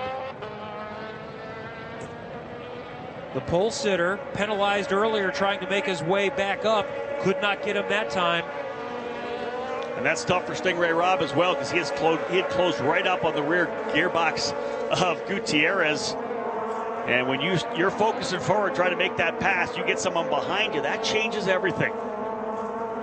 You start thinking about holding on to your position, not gaining another one. Especially when it's a driver like Oliver Askew, who started on the pole position today. Drive-through penalty for avoidable contact put him to the tail of the field, lucky to get the yellow flag, the full course yellow that allowed him to catch right back up. He was 38 seconds behind the leader at one point. Now trying to fight his way into the podium. Thompson is running very consistent quick laps. Another fast lap at 1:21.0.3, so just a few hundredths faster than last time by.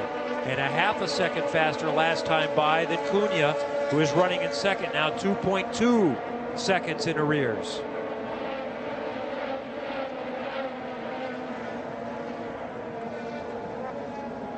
Drivers now working their way through that 7-8-9 complex. Thompson, the laps winding down. It'll be 3 to go this time by.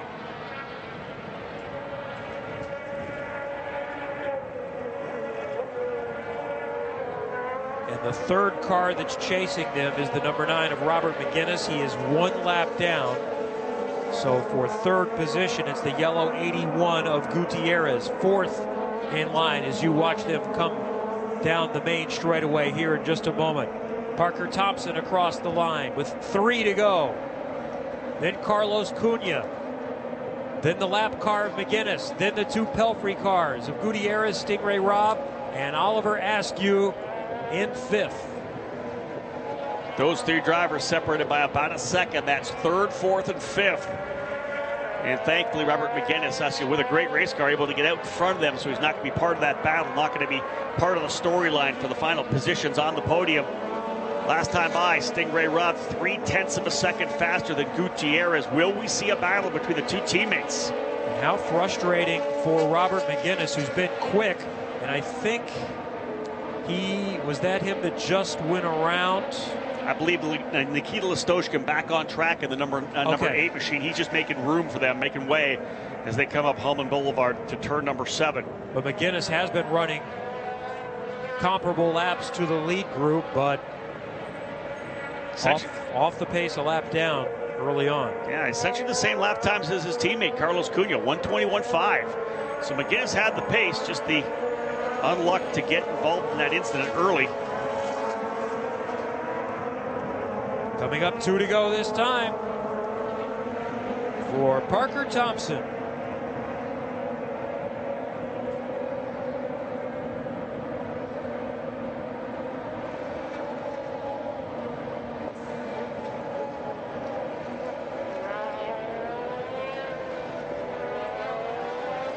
As we watch IndyCar teams begin to get prepared for their final warm-up session, is coming up 30 minutes from now. The final IndyCar practice at 11:15, 30-minute practice preparing for their race this afternoon. Green flag at just after 3:30. Lap and a half remaining in Pro Mazda here. The second of 3 races for the Mazda Road to Indy today. Comfortable 2.5 second advantage now for Parker Thompson, the exclusive Autosport driver, the number 90. Trying to get win number 2 on the season. Carlos Cunha led early, but now runs second. Andres Gutierrez in 3rd. Such deep talent in this Pro Mazda program. These drivers all focused on trying to get themselves into the Indy Lights Series over the next couple of years, potentially into the Verizon IndyCar program. Thompson, see the white flag. Brings the number 90 across. One more lap for the Canadian. Pretty wide gap so far. Let's have a look at that battle. Oliver Askew to within about 3 car lengths as they get down into turn number 1. Askew's taking a peek. I don't know if he's close enough this time, but he's going to have one more run into turn number 7. They're right there. Stingray Robb right on the gearbox of his teammate Gutierrez. Oliver Askew right there too. That's 3rd, 4th, and 5th. Parker Thompson is cruising in front. Carlos Cunha safely in 2nd. The two Pelfrey teammates, Gutierrez and Stingray Robb, in the yellow cars, battling for 3rd with the sole red of Oliver Askew, trying to chase them down. Final real chance right there. 3rd, 4th, and 5th. The two Pelfreys side by side battling. Askew right there trying to pounce. Not sure if Stingray Robb was able to get by or not, but they were side by side through 7, almost side by side through turn 8. You can't do that in turn 9. One driver had to give it up, but here comes Parker Thompson out of turn 12 and 13. He won at Barber Motorsports Park. Ladies and gentlemen, what a race here. Attrition filled. The winner in Pro Mazda, Parker Thompson at the Indianapolis Motor Speedway. Thompson wins race number 2. The battle for this final position on the podium goes to Stingray Robb. Able to get by on the final lap, a solid move to the inside of turn number 7. Kevin able to hold him off. They were side by side through 8. Stingray Robb wanted this podium, and he gets the job done. There's the celebrations at Exclusive Autosport. And Oliver Askew got by the 2nd Pelfrey car, so the pole sitter who had the early drive-through penalty races back to 4th position. But the day belongs to Parker Thompson, a winner in Pro Mazda at the Indianapolis Motor Speedway. Parker's crew very happy. A couple of very talented individuals leading up that program for Pro Mazda. Tim Lewis, the engineer, Jake Green, the team crew chief. Congratulations to them. for bringing that car home.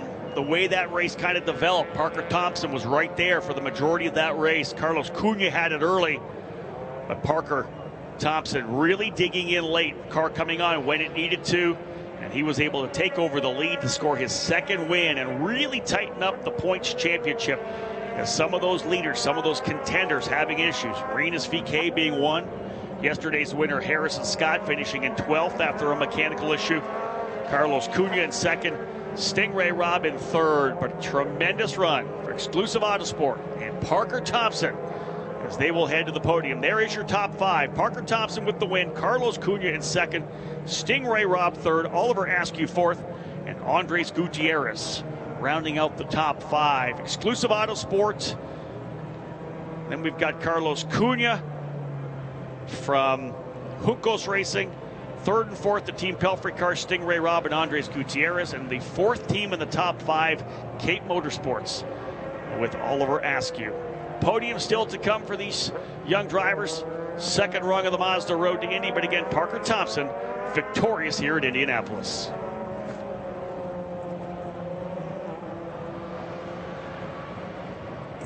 And Parker Thompson pulling in now, getting set to celebrate at Indianapolis.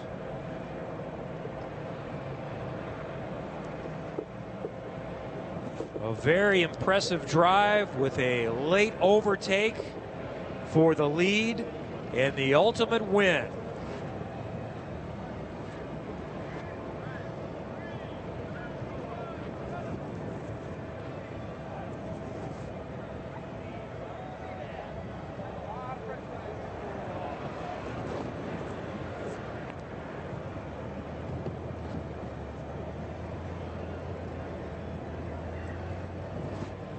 Let's watch Parker Thompson climb out, begin the celebration, leading to the podium presentation, all ahead of IndyCar practice.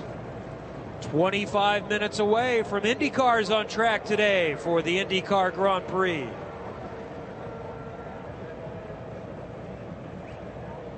Congratulations, Parker Thompson has won at the world's greatest race course.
All right, well, we await the IndyCar warm-up and the Pro Mazda podium celebration. Let's warm up our minds with Twitter trivia here today. All right, here's our question. You can tweet your answer to @IMS or hashtag #ThisIsMay and hashtag IndyCarGP. Other than Will Power and Simon Pagenaud, who've won 2 races each, which 2 IndyCar drivers have had a podium finish in at least half of the IndyCar Grand Prix races? So 2 podiums.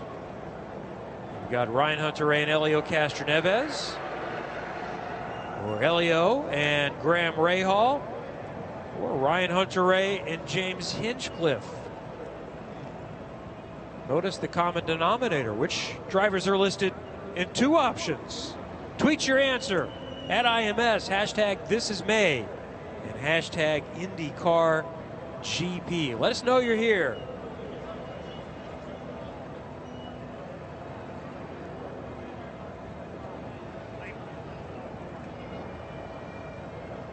Power starting from the pole today. And 3 of the 4 have been won by the pole sitter, 2 of them by Power.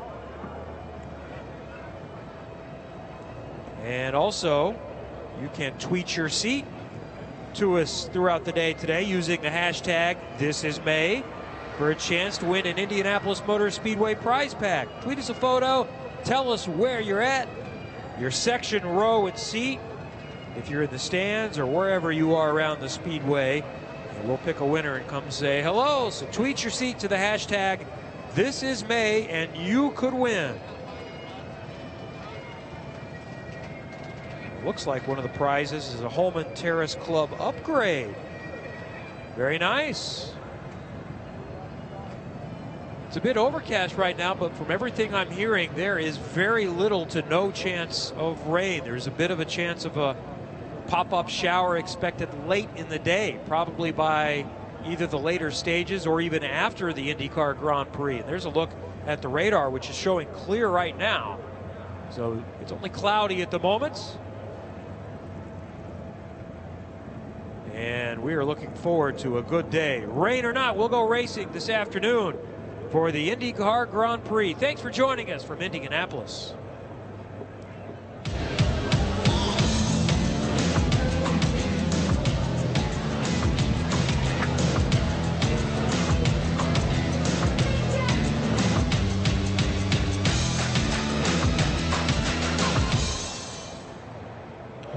When you brew a beer with this much taste, 96 calories seems like a typo. But it's no mistake. It's a small miracle. What are you holding? Miller Lite. Hold true.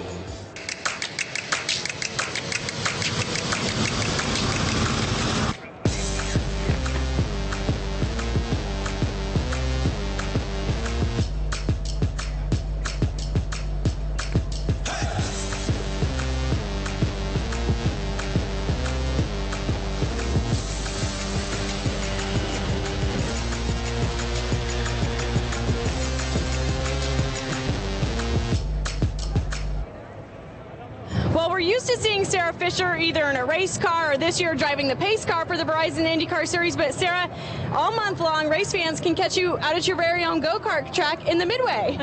It was an awesome invitation to be a part of, and you know, it's a natural fit. So we're excited to amp up the Midway for IMS. Fans can actually come out here, get in one of your go-karts from your location on Main Street, and race here in the parking lot at the Indianapolis Motor Speedway, right? It's very special. I mean, to have that USAC midget picture hanging in my office with the pagoda in the background, fans can actually do that too here. Race in a go-kart, have the pagoda in the background, and hang that in their office. It's just really special to race here at IMS, and we wanted the fans to experience it too. What are the requirements for somebody to be able to come out and race here?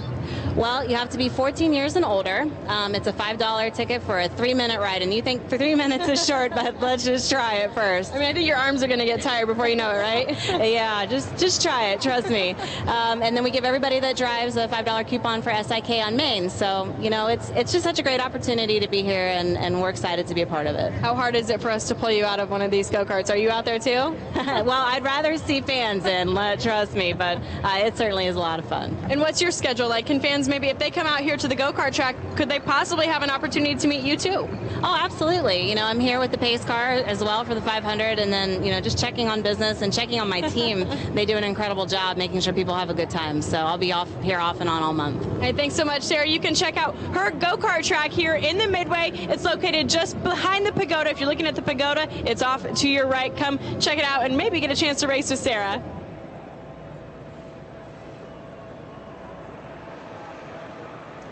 Ladies and gentlemen, we are down here in Victory Lane at the Indianapolis Motor Speedway for the drivers in Pro Mazda and the Royal Purple Synthetic Oil Grand Prix of Indianapolis, supporting the Lupus Foundation of America. Our 3 drivers who were able to get to the podium are here with us. Let's bring them out now. Driver coming home in third, his first podium this year. Ladies and gentlemen, from Team Pelfrey, Stingray Robb. And to present Stingray with his 3rd place trophy, Carlos Salas, some of our guests from Royal Purple.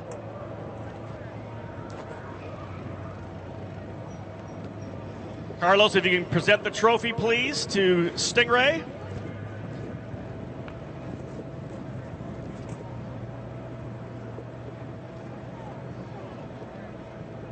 Stingray Robb, third place, last lap pass. Great job for Stingray. Finishing in second place today, a tremendous result from Juncos Racing, Carlos Cunha. Tremendous drive for Carlos, and to bring his second place trophy from Royal Purple, Victor Salas.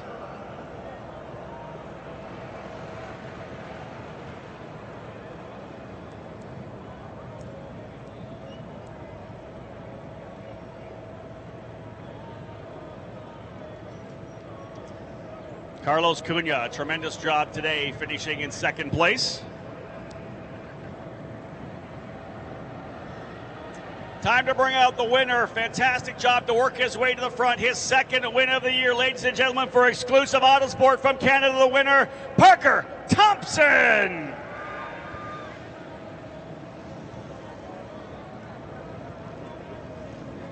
Parker Thompson, congratulations. This is a race you know you needed to win. A tough start to the weekend, but you come back and finish it with the exclamation point. Give me your thoughts on winning here in Indianapolis. Oh, winning here in Indianapolis at the racing capital of the world is unbelievable. But to dedicate this one to not only Exclusive Autosport, but Elite Engines. We had a bit of technical troubles the other day, a part failure that was at no fault of anyone's, but the crew had to turn around the car in an hour and a half, get me out for qualifying too. It just goes to show how great this Exclusive Autosport crew is and how great Elite Engines are. I can't thank them enough. Thank you to Mazda, Cooper Tires, and the main sponsors, Royal Purple, in partnership with Lupus. We couldn't race if it wasn't for them, so thank you to all of them. And it's this one is going to go down as one of my best in my career. Enjoy it, my friend. Thank you, Rob. Parker Thompson, one more time, a round of applause for the winner today in Pro Mazda. Let's bring that first place trophy in. Mary Salas will bring the hardware in to Parker Thompson, and he said what a weekend it was for him. They had some issues early on. The crew from Elite Engines, Steve Knapp and his crew, doing a fantastic job to get them dialed back in, get them back on the racetrack, and he scores the victory. Parker Thompson winning today here at the Indianapolis Motor Speedway. Parker Thompson with the win, Carlos Cunha in second, and Stingray Robb in third.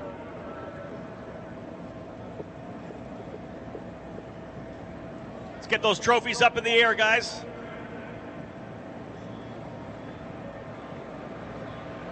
Three different teams on the podium as well. Exclusive Autosport, Juncos Racing, and Team Pelfrey, all enjoying watching their drivers work their way onto the podium here. They'll put the Mazda hats on. Of course, the celebrations continuing here in Victory Lane. One more Mazda Road to Indy event for you still. It'll come later on today as we have the Indy Lights presented by Cooper Tires on the racetrack. Those drivers just one step away from the Verizon IndyCar Series, trying to follow in the footsteps of drivers like Spencer Pigot, Jack Harvey, Gabby Chavez, Ed Jones, and Kyle Kaiser, all racing here this weekend. 1:15 scheduled start time for the Indy Lights main event this afternoon, of course, right before the INDYCAR Grand Prix. Verizon IndyCar Series warm-up. Ready to hit the racetrack here in a few minutes. And in the shadow of that, the drivers up here on some of the most hallowed ground in American motorsports, Victory Lane at the Indianapolis Motor Speedway. Parker Thompson showing the thrills of victory here today as he romps his way through to a tremendous win and a crucial victory here that will very likely put him back into the point lead. Champagne awaiting these drivers for the traditional victory podium. Parker Thompson up here on the podium while fellow Canadian Robert Wickens walks by.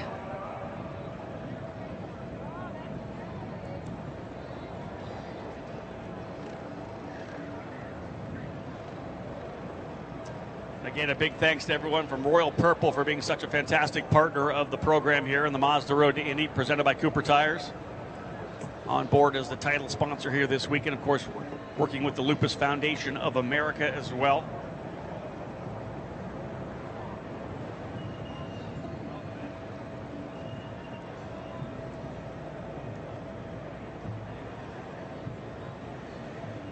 Big weekend for a number of drivers here as part of this Mazda Road to Indy. Kyle Kirkwood scoring a win here today in USF2000. Of course, Parker Thompson here in Pro Mazda.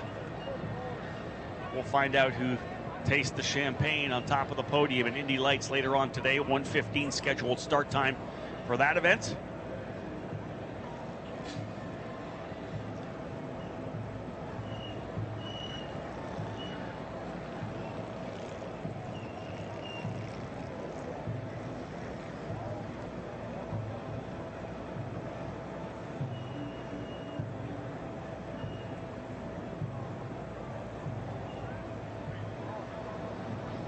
So again, all that's left here is the champagne spray. They'll raise those trophies in the air once again. Champagne being delivered here right now, but ladies and gentlemen, Verizon IndyCar Series warm-up about set to go. We'll hand it back to the voice of the Speedway, Mr. Dave Calabro. We want to see champagne spray, don't we? All right, let's see everybody with these guys. We want to see some serious champagne spraying going on. Here we go. The celebration is on, Rob. This is fun. Look at him. Nice work. Future stars of open wheel racing. Congratulations, guys. Way to be, way to be. All right, so the track activity is about to continue. The Verizon IndyCar Series will be on track. Warm up at 11:15, just about 11 minutes away. They'll be on track for their final warm-up leading up to the 5th running of the Indy Grand Prix this afternoon. I'm Dave Calabro. Welcome. Hope you've been having a great time so far this morning. We were looking at that weather radar. I think we're going to get lucky. Bob Jenkins is with us, and we've been looking at that weather radar. It looks like it's going to slide to the north. Yeah, there was a huge glob of rain in western and northwestern Indiana, but it seems to be moving to the northeast. There you can see on the video boards the tail end of that. It's as close as Kokomo or a little bit south of there, but it's all moving to the northeast, and so I think we're going to be good. And then for Al Unser, we will be talking with all of these drivers in just a moment. Lou Palmer is in victory lane as A.J. Foyt takes now his victory lap around the 2.5 miles of Indianapolis. A record-breaking end to a record-breaking month. A.J. Foyt, the 4th win at Indianapolis. A month that saw the 200-mile-an-hour barrier broken, not just in the practice where it is unofficial, but in the qualifying by Tom Sneva, our second-place car at the moment. And then, too, the first woman to enter, to qualify, and to compete in a 500-mile race, Janet Guthrie of New York City. But for the moment, the name is A.J. Foyt of Houston, Texas. The car is his, a Coyote. The engine is his, a Foyt V8. And happiness, fame, and fortune are his, too. He is the winner of the 61st running of the Indianapolis 500. Pat Sedan continues to display the checkered flag to the 11 other cars running on the race course at the moment. They hand him now the red flag. He will use that in just minutes to stop the race, to bring the cars into the pits. The 500-mile race is complete. The checkered flag and the red flag are waved together. And the checkered flag was displayed first here for A.J. Foyt. He is now on the pit lane. The people are moving out to his car as he comes down through the pits. A very elated crew has begun to run toward victory lane to meet A.J. and to meet Lou Palmer. A.J. cruises through the pit area very, very slowly toward the new victory lane in the front of the master control tower here. Ever so slow he comes down. But A.J. Foyt no longer has need for the speed of that V8 Coyote engine. He is the winner here at Indianapolis. And now to interview the winner of this year's Indianapolis 500 here in victory lane is Lou Palmer. And we await A.J. Foyt along with a host of others, including Tony Holman, who was cheering as loudly as the crowd. We've seen what has never been seen before, beginning with a woman driving in the field in the morning and A.J. finishing 4 up front at Indianapolis. Headed into victory lane now, A.J. Foyt in the gleaming Gilmore 14 Coyote, the Gilmore Racing Team home, and he wins again. It's race day. 1980. The place is the world's greatest race course, the Indianapolis Motor Speedway. This is the 64th running of the Indianapolis 500-mile race. At this moment, hundreds of thousands of spectators file into this giant and ancient speedway. As the sun began to light the eastern sky early this Indiana morning, aerial bombs shattered the stillness of the dawn and signaled the opening of the gates. For over 5 hours now, the crowd has poured through those gates. Before the green flag falls, in just over 40 minutes, the crowd is expected to swell to well over 300,000. Each year, these fans make their pilgrimage to the center of Indiana. They come from around the world. They are joined in heritage only gained by almost 7 decades of history. Many of these fans wear the bright colors reflected by the cars driven by their favorites.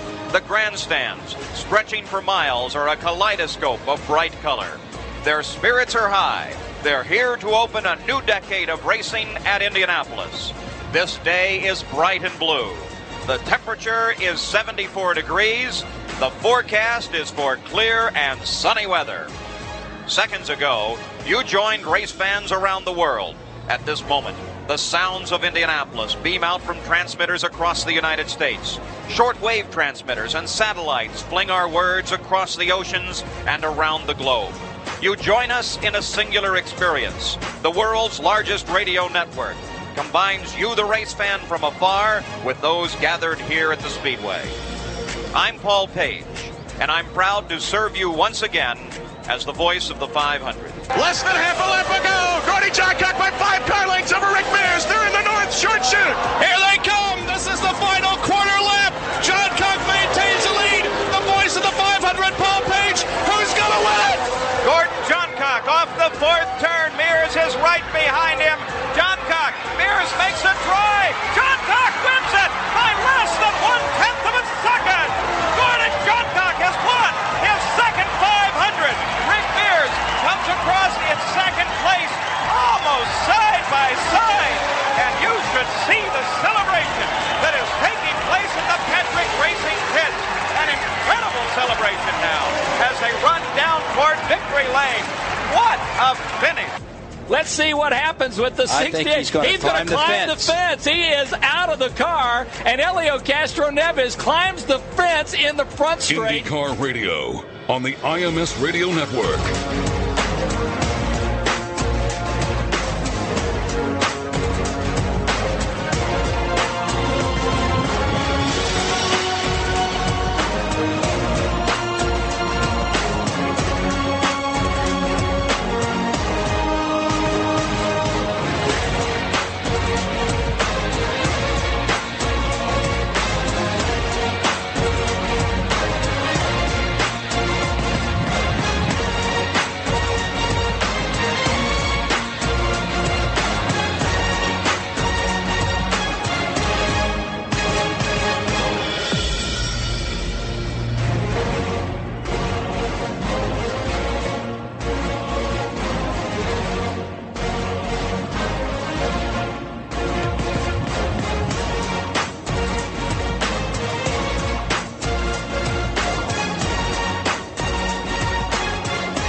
IndyCar Radio on the IMS Radio Network. Sebastian Bourdais took a look to the outside of Ryan Hunter-Reay, but Ryan Hunter-Reay shut the door. Ryan Hunter-Reay already leads this field. Everybody safely through turn number 1 in Long Beach. Yeah, guys, we got both 6th and 5th place in. Mike Conway all the way down to 21st. A little problem with the front left. Helio Castroneves also down and away. 2 good stops. Let's go down to Nick Gilman. Yeah, Will Power gives up the 4th position. He pits as well. He'll beat Conway off of pit lane as well as Hawksworth. A routine stop, though, for Will Power as he's down and away.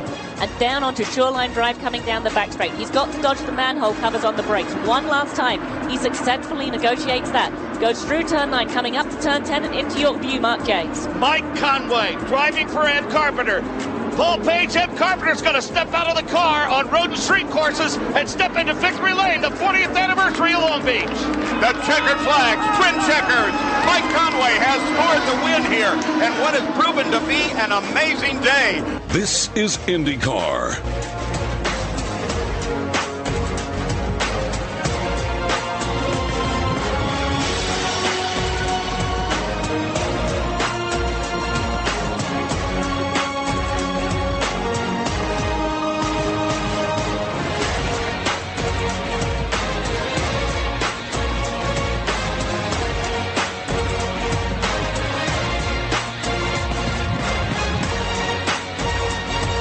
This is IndyCar.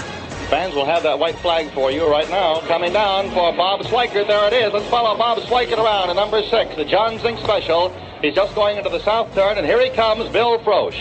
And here he comes, driving beautifully right into that groove. Comes right down in front of us, right now down the chute and into the southeast turn. He takes the southeast turn very nicely, riding the same groove he's ridden for the last 50 miles. Now, Jack Shapiro, you should be able to see him. I sure can, Bill. Here comes Bobby Schweikert, the hometown kid from Speedway City, driving Jack Zink's car out of Tulsa, Oklahoma. And Jack Zink is a good friend of mine. I know Jack Zink Jr. is really going to be a happy boy. He's going into the northeast turn. He's on his way in there, and I think in a moment, Jim Shelton will catch sight of him.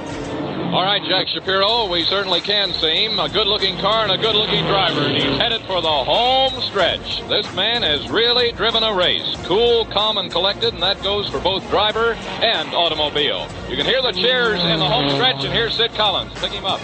We can't see him yet, but here he comes down, I'm sure. That beautiful pink car, the checkered flag is out. Bill Vanderwater, the starter, holds it high, waves it, and there's Bob Schweikert, the winner of the Brookline annual 500-mile race.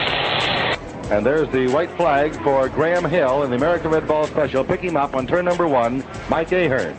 And here he is in turn number 1. Graham Hill coming around like he's been traveling this turn all afternoon, like he was on tracks. Smoothly into the short chute, turn number 2, and howdy bell. And we picked him up now. We sight Graham Hill, former world driving champion. There he goes through turn 2 as he heads up the backstretch with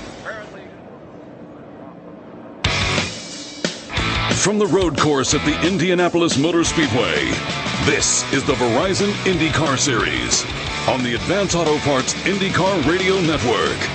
No better phrase for motorsports fans than race day at Indy. Hello, everyone. I'm Mark James. Final preparations underway for the INDYCAR Grand Prix here at the world's greatest race course. 30-minute practice session will power on pole after qualifying yesterday. Happy to be joined in the broadcast booth by Dave First, of course, the sports director, WRTV6 here in Indianapolis, also works the public address and works with us here at IndyCar Radio. Dave, an interesting day yesterday, and Will Power, two-time winner here, 51st career pole. I'm sorry, can you go back to that opening phrase, race day in Indianapolis? Not so bad, right? Yeah, Will Power, shocker, right? His third pole here for the INDYCAR Grand Prix. It's almost as if they built this track specifically for Will Power. That's how good he is at this place. Interesting to see, though, that guys like, the Ganassi guys, Scott Dixon, Ed Jones, those guys did not qualify very well. So that team, a championship caliber team, obviously, but they're chasing it a little bit here this weekend. Our driver analyst Anders Crone in the booth with us this morning. And Anders, a couple of good stories. Of course, Robert Wickens on the outside of the front row. But how about Jordan King? He almost didn't make it out for that initial session, and by the time the dust is settled, he was in the fast 6, and he'll roll off 5th quick today. Yeah, so impressive for him to come here to the Indianapolis Motor Speedway and show so well right off the bat, and just kind of shows you when you have the car in a good window where you feel like you can drive it as hard as you can, it ends up being a great thing. But then when you look at the likes of Scott Dixon, when the car is just on top of the surface like you talked about yesterday, that's not a nice place to be. Turn 7, the most natural passing zone, we think. We see a lot of activity in turn 1. They tend to force the issue a bit more in 1, but premium passing zone here, turn 7. Yeah, and I think that's really the nature of this course, is with those long straightaways and then those super hard braking zones. It's so easy to stay close to cars and therefore be able to be in the draft and overtake. So IMS road course, one of my all-time favorite road courses for that reason, because it races just so well. A couple of pit reporters taking us through this 30-minute session today. One of them will give you an idea of what the conditions are on this race day. We welcome in Jake Query.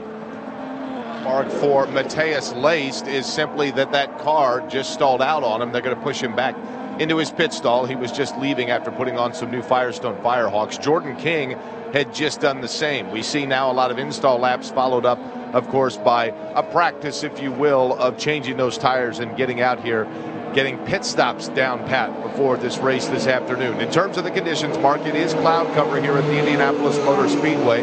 That's not to say that there is any sort of an imminent threat of the dreaded R word or precipitation here, but it is indeed cloudy. Not as humid as it was towards the later afternoon yesterday, although there is some humidity in the air, but 78 degrees is the ambient temperature. The track temperature average at 87 degrees. That ticks upwards of around the low 90s in certain areas of this track, but because of the fact that there is not much sun peeking through the clouds, it doesn't necessarily have a great variation. So for the most part, pretty consistent temperatures throughout. But again, 78, the ambient temperature, track average mark at 87 degrees. Let's talk about tires, Anders Krone.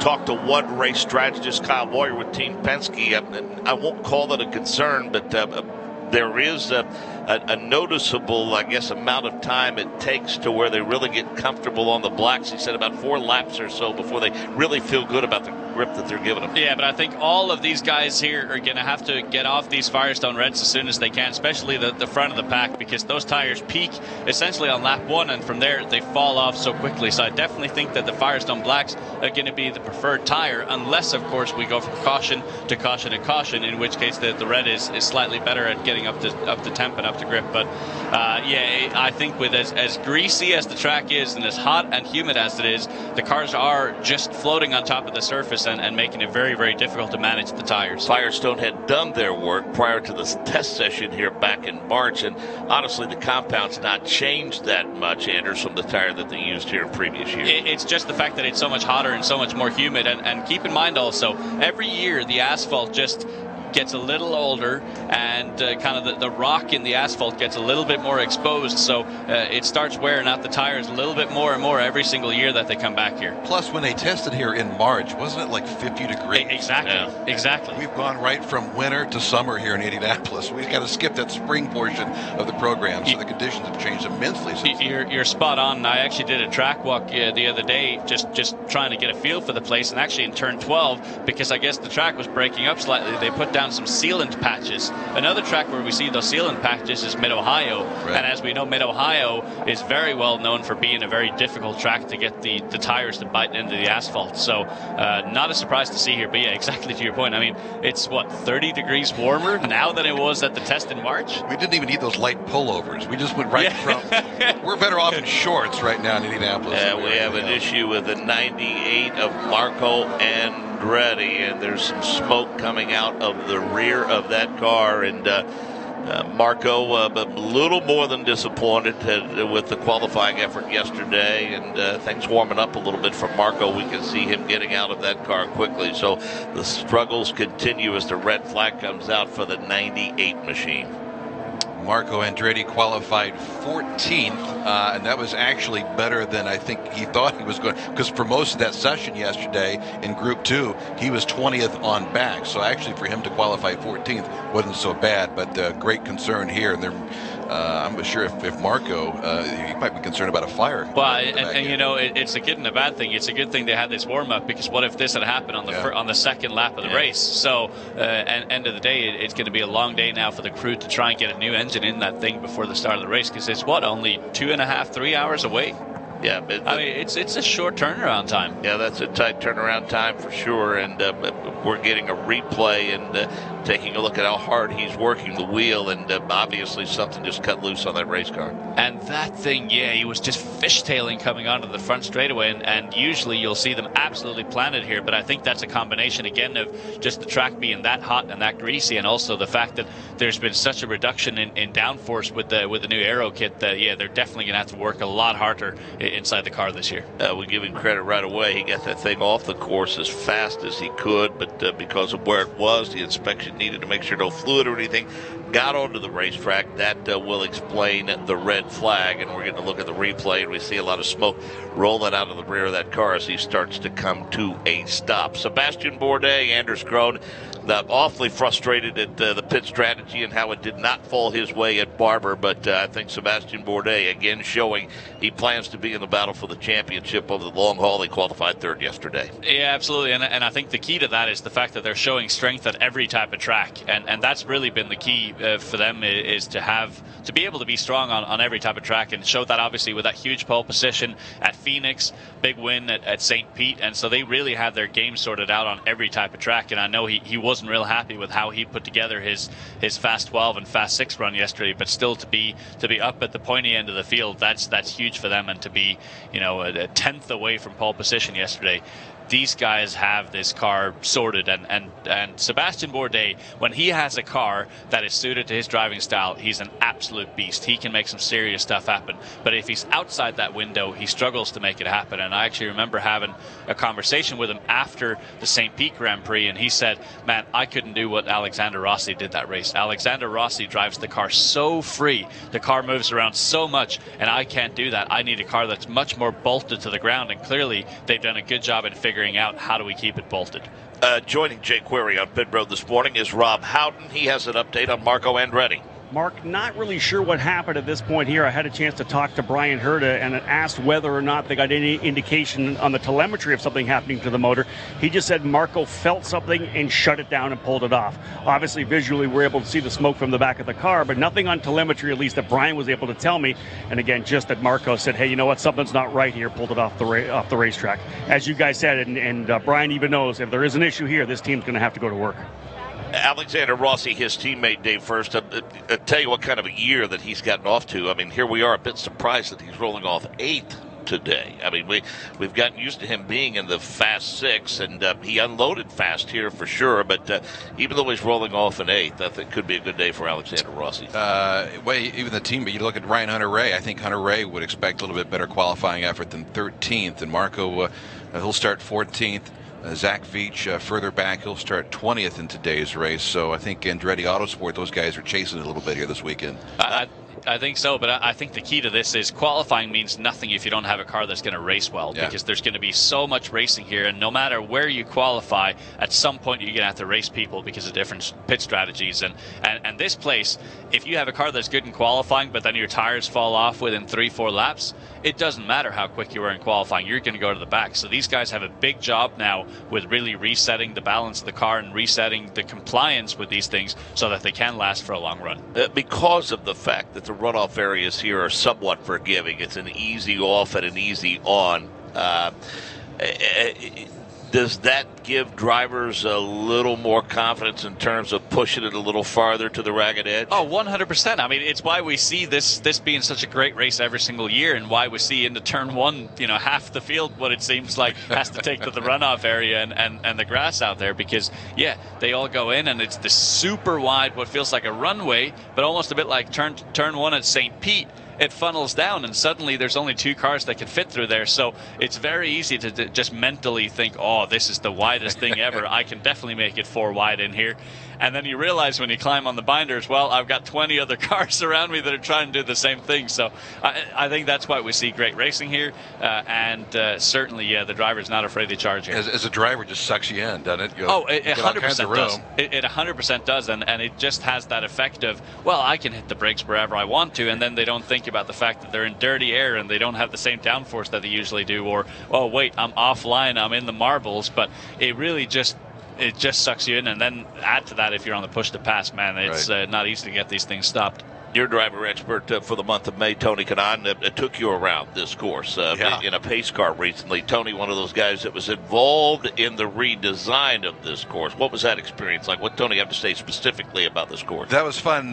We did that on a couple of nights ago. We hopped in one of the Camaro festival cars, one of those bright orange festival cars that are here at the Indianapolis Motor Speedway and around the city of Indianapolis as well. And it was interesting. I asked him how, because you talked about it earlier, how has the track aged a little bit? Because this was a redesign that happened back in 2013, 2014. He says, to me, Tony speaking, to me it feels like the exact same course that we finished with in 2014. We hit that inaugural INDYCAR Grand Prix. It hasn't changed whatsoever, but he continues to get great feedback from other drivers about how much fun it is to be to race on this surface. So Dario Franchitti was involved in the redo, as was Speedway President Doug Bowles, and they all have a sense of pride when it comes to this particular layout here at IMS.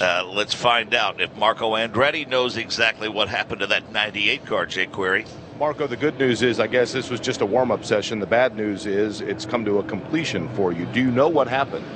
No, I think I just shut it off in precaution. I felt something weird, so I just shut it off and coasted. There was some smoke coming out of the exhaust, but we'll diagnose it in a bit. But I'm just thankful that this could have been lap 2 of the race, so hopefully we get it out of the way now. In terms of this particular track, what challenges does it prevent for you? And in addition to that, what about tire wear at this track? I think the cloud cover will help a bit. There is some deg, but I think that's what makes the racing good. So whoever takes care of their tires will be looking good. All right, appreciate the time. Thank you. Marco Andretti, again, guys, just to repeat, just simply heard a vibration, felt something, decided to shut it off. There was some smoke. Of course, he wasn't able to diagnose exactly what that is just yet because that 98 machine has been taken back to the garage area here as we go back to green in this session. IndyCar making the right call, we think. They're extending the session by 5 minutes, and that pretty well covers the amount of time it took to retrieve that car. Yeah, I think that's a good call there. And, it's unfortunate circumstances for Marco Andretti and his crew, but I always love the opportunity to go down to the garages and watch a crew like Andretti Autosport go to work. Just how methodical everything is, because if they have to replace this engine in, call it an hour and a half, 2 hours, and just how quickly they go about their business, and how there's 8-10 mechanics on this car, but each of them go to their separate area on the car. There's almost no communication. Everyone just knows exactly where to go, and then to see all the quick disconnect things come off, the hydraulics, the electronics, everything just comes apart in such a methodical way, and it's so intriguing to watch them kind of pull this thing apart, bolt another engine in, and then be ready to go again. And from a driver perspective, having that faith in the crew that, yeah, they're going to bolt together this car in the exact same quality, even if it's only a 2-hour time span as opposed to a 2-week time span when you usually prepare the cars. Well, there's changes that have to be made to these cars, and some fine tuning before we go racing. Now, typically, if this happens during a practice session, multi-car teams benefit from pulling guys from other teams to work on that car, but with them having responsibilities and getting their own race cars ready,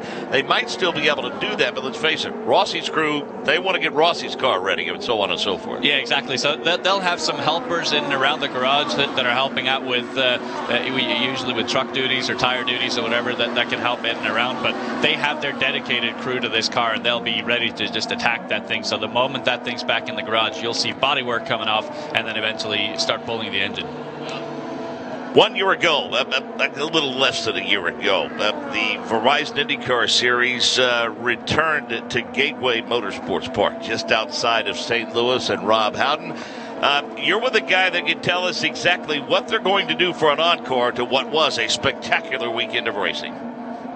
That race sponsored by the Bommarito Automotive Group, and always great to see the smiling face of John Bommarito here at the racetrack at a Verizon IndyCar Series event. John, this is a big weekend, obviously, the IndyCar Grand Prix, but we're all looking forward to getting back to Gateway. You guys rolled out the red carpet last year. Any new plans for 2018? Well, let me tell you, we've got a lot of new plans for 2018. The mantra this year is bigger, faster, better. The Bommarito Automotive Group 500 this August 24th and 25th is going to be spectacular, Rob. I'll tell you, we've got the local news crew here today. We're videotaping, capturing special moments for the Road to Indy, the Mazda Road to Indy. We're catching Indy lights. We're catching everything to teach St. Louis and all the surrounding cities about the Indy Series experience and what it's going to be like to be at the Bommarito 500 those days. Last year's race was such an explosion of support again. It was absolutely unbelievable. You guys packed the grandstands. I know they're doing work at the track as well to improve the parking and improve the flow of the traffic. The race is really going to step up, I think, for this year. Well, and you guys you're out there listening. You got to understand that was our first year. We really learned a ton. This year we've been hitting a number of different races ourselves. Myself, the VP, Chuck Wallace, and I, we make sure that experience is top notch, and we're learning. And the Indy Series people and all the executives have been so good to us to let us learn and experience everything firsthand. On a red flag right now and getting a chance to talk to John Bommarito from the Bommarito Automotive Group.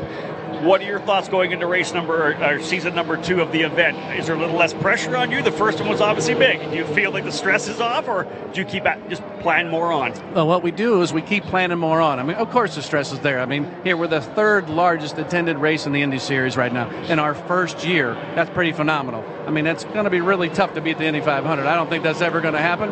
I understand what a premier property we're at today.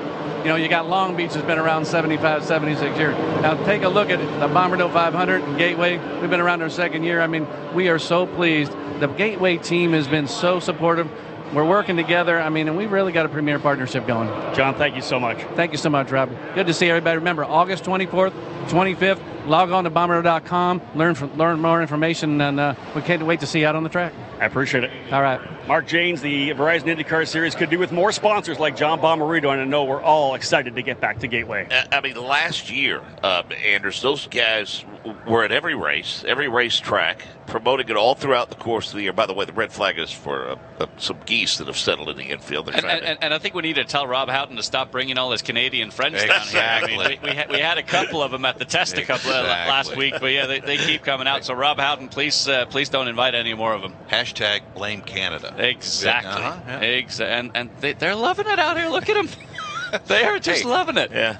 You know, in their defense, they had the best seats in the house. Yeah. Oh, yeah, no, for sure. They're probably discussing the standing right now. They're saying, yeah, Hunter Ray at the top. He's going to be impressive in the race today, yeah. They know where Hench and Wickens is, probably. Yeah, the safety crew relocated them, but did not get all of them out of the infield, although we've been told that in just 1 minute, we'll get back to green flag conditions, and but Mark Janes, to your point, I didn't mean to interrupt there. I just our priorities clearly are in order here, Anders. We don't need to be talking about racetracks and promoters when we have geese on the track. I mean, as you will learn from me by now, I am a full-on squirrel. However, yes, Gateway, man, oh man, that event absolutely blew me away last year, and it was just packed. The promotion they did coming into the event, everything they did throughout the event was just so impressive, so top-notch, and great to see them out here. And as our Canadian geese are now flying away, I guess they're heading back up north. Yep, that's the flyover. Yeah, in the middle of the warm-up session. Sometimes times are tough. Did one of those geese hit the screen? That's a little more budget-friendly than fighter jets, I think, geese Dave. Hit the screen. Yeah, all right. Two stragglers. Yeah. I'm telling you, they got the best seats. They must have the bronze badge. They're not leaving. So Clearly. Going anywhere. You know. A busy day here at the Indianapolis Motor Speedway. Of course, the USF2000 and Pro Mazda on hand this weekend. We have the second half of the doubleheader for the Indy Lights presented by Cooper Tires.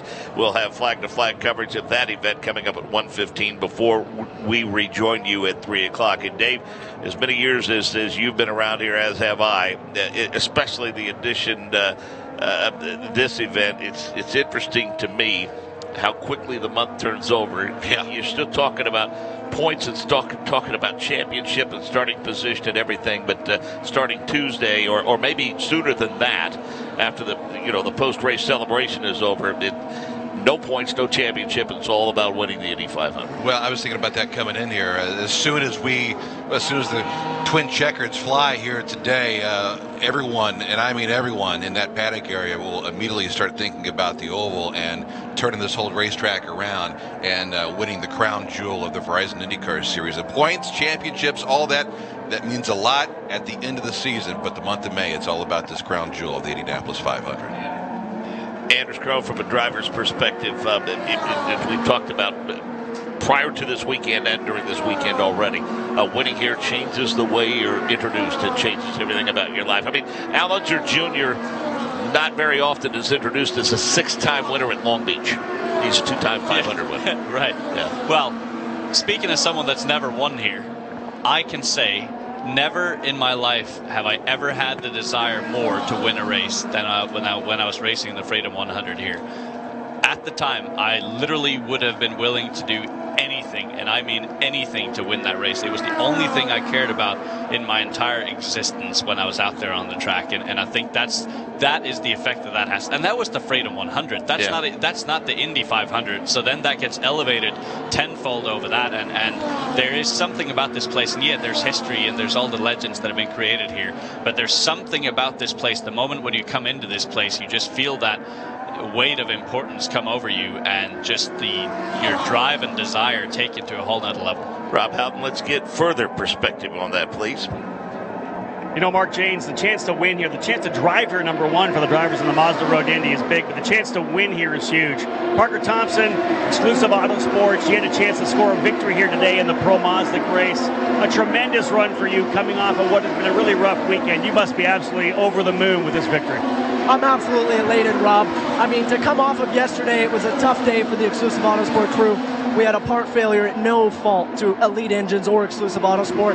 It cost us a motor in qualifying 1, which put us at the back, and then it almost cost us qualifying 2. But the guys in black and red did a motor change in a record time, and Elite Engines did an amazing job. You've got Steve and Logan Knapp, who are dressed up nice in white flannel, and then they got nice slacks. They got on their hands and knees for us in the Exclusive Autosport crew to get a motor in that rig to get us out for qualifying 2. So all I had to do is go out and drive it today. The car was on rails. I dedicate this win to Exclusive Autosport Elite Engines. The big thing about this Pro Mazda category, 14 drivers and so many good ones. There is such talent, so much depth.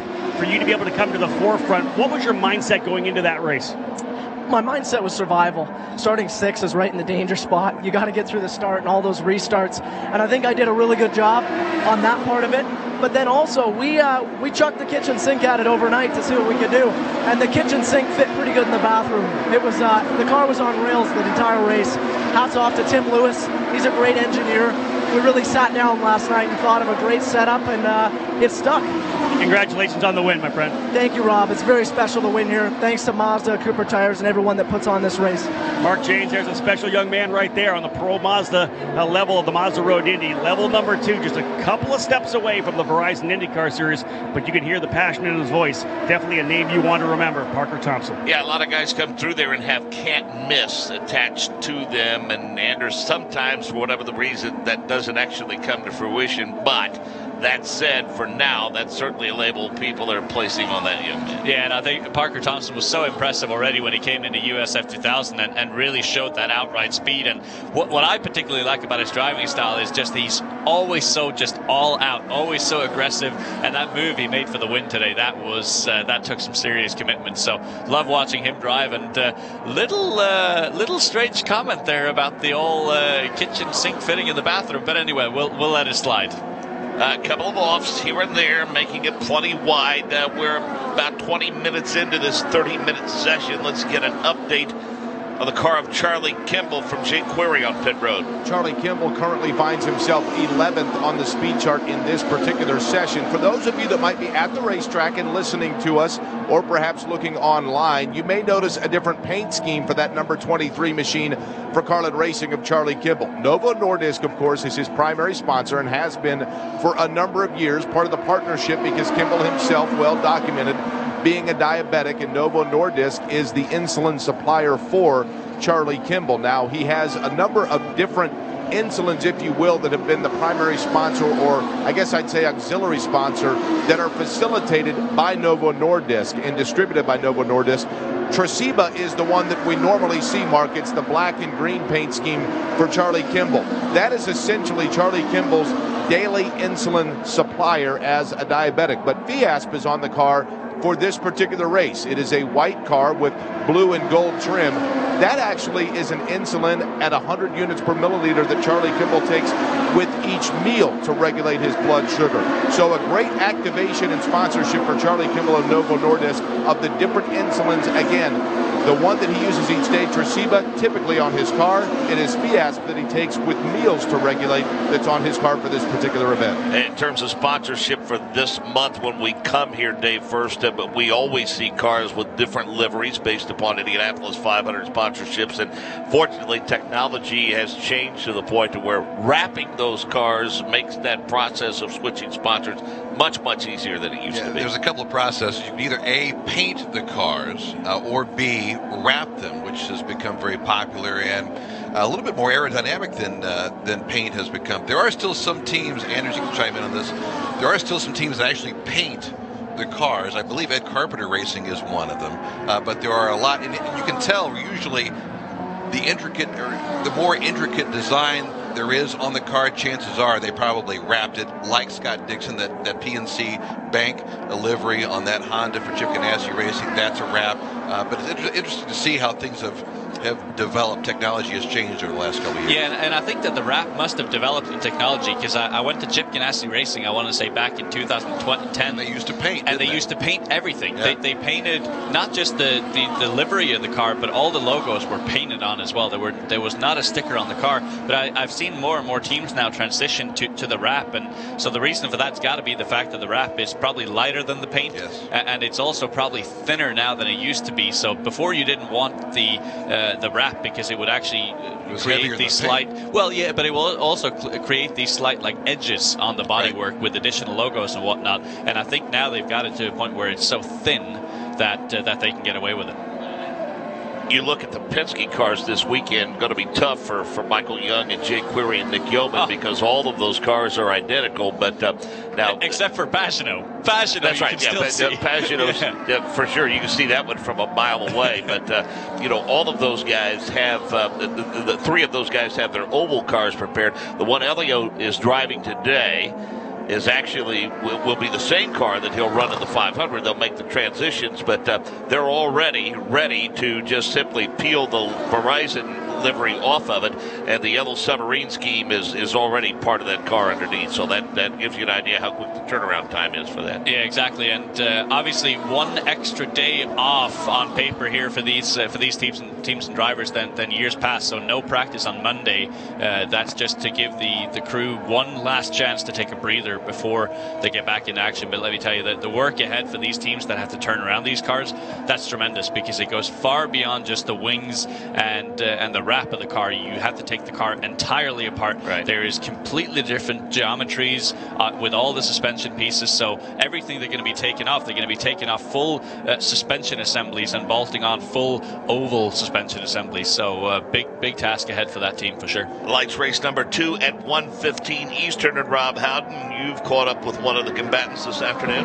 Yeah, Mark, ahead of that race, let's have a quick chat here with Santi Urrutia from Belardi Auto Racing. Santi, a fantastic start to the season. You have not yet been able to win, but you won the first weekend, not the same amount as last year, but a great amount of points to kick off the season. A great run yesterday. You finished second.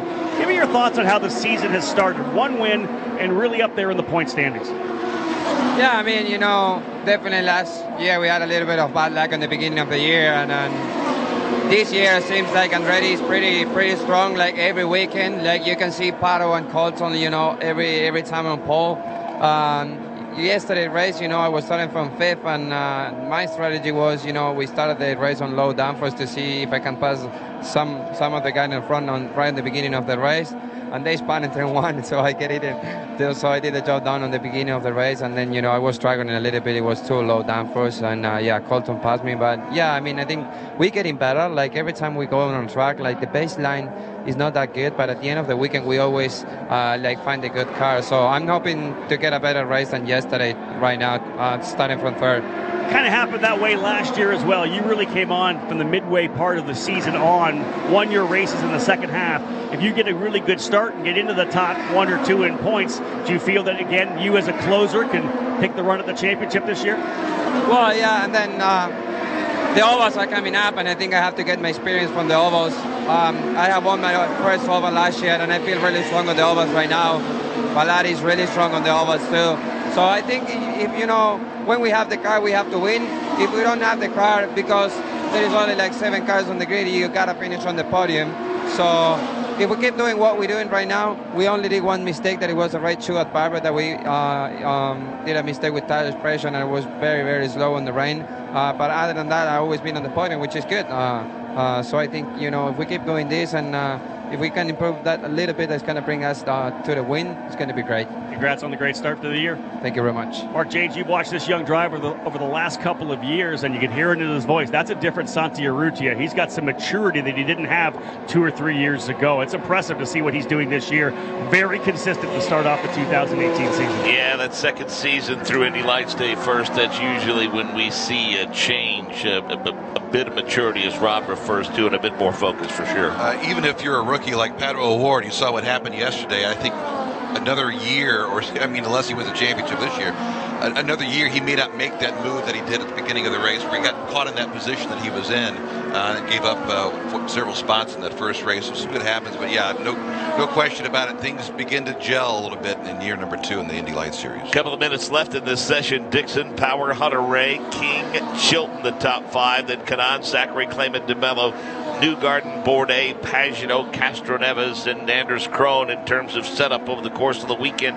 Explain, as we asked Stefan to do yesterday, Stefan Wilson, when he joined us in the booth, and maybe some folks missed it. You hear these drivers talking a lot about working with the engineers to achieve balance. What is that in terms of what they're looking for? What is that balance? Well, that's a loaded question because it differs from session to session. In a qualifying session, you're okay with having a car that's very much on the knife edge, meaning that you can drive it very, very quickly over a lap or two, but it's very easy to just make it. If you make a small mistake, the car will snap away from you. In a race setup, it needs to be the opposite. It needs to be very drivable, so that even if you outbrake yourself a little bit or miss an apex in a corner, that the car will be forgiving. So typically they'll work on that here, especially in this warm-up session, with just making the cars a little bit more raceable, a little bit more forgiving across the board. And especially in the case of Scott Dixon, he felt like yesterday he was completely detached from the surface, like the car wasn't taking a bite whatsoever. So his team would have done a big swing over the course of the day today to enable him to do what he wants to do, to be able to force the speed in going into the corners, to be able to lean on the car.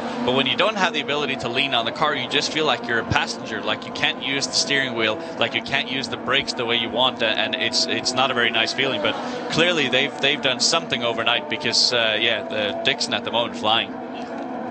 Is the south end of the racetrack more important than the north in terms of maintaining momentum to get onto the straightaway? Well, I think certainly the most important run you're going to have is coming off turn 13, because that does lead you onto the longest straightaway. But I think probably the more tricky one from a traffic perspective, if you're behind someone, is the ability to stay close enough for someone through turn 3 and turn 4, because it's this long duration right-hander where it's very, very difficult to stay close enough to the car ahead of you. So if you're chasing someone, turn 3 and turn 4 is going to be crucial to be able to stay close enough to make a move into 7. 3 stops in this race, we think. Any danger that Will Power runs off with it like he has before? Well, there's always that risk, right? And if it goes green the entire way, there is that chance, certainly. But I think if we've seen enough racing this year already, we know that it's going to be completely unpredictable. And with almost certainty, with as much more as the cars are moving around here, we're going to see a couple of cautions.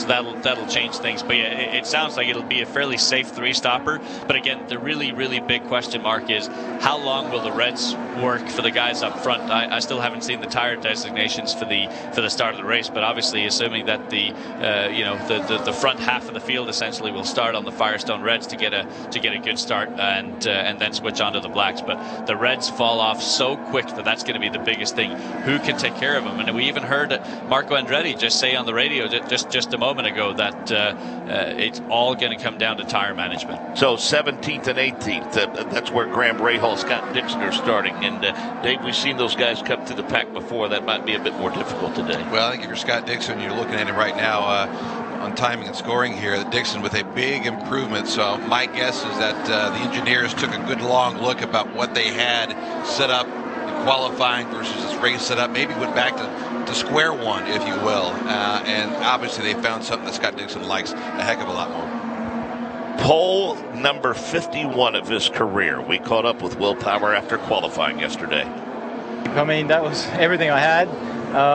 We made a downforce adjustment after the first round when we saw how fast the other guys were, and we kind of got close to them. And then on used tires, the car was really good. So, yeah, stoked, man. Really, really stoked. And again, don't forget, Lights race number 2, second half of the doubleheader weekend. Mick Yeoman and company at 1:15 Eastern this afternoon. and then flag-to-flag coverage of the INDYCAR Grand Prix. Join us at all the usual outlets at 3 p.m. Eastern. We hope you will join us. Promises to be a great race as Will Power starts on pole. The director of the Advanced Auto Parts IndyCar Radio Network is Wally Levitt. Our chief engineer is Rick Evans. Engineering by Norm Birnbaum. Master Control Operations by Paul Levitt. Our executive producer is Chris Polling. Thanks to Rob Houghton and Jake Query for all of their work down on pit road. Anders Krohn and Dave First joined me in the booth here this afternoon. So until 1:15 Eastern for Lights Race number 2, this is Mark Jane saying so long for the world's greatest race course, the Indianapolis Motor Speedway.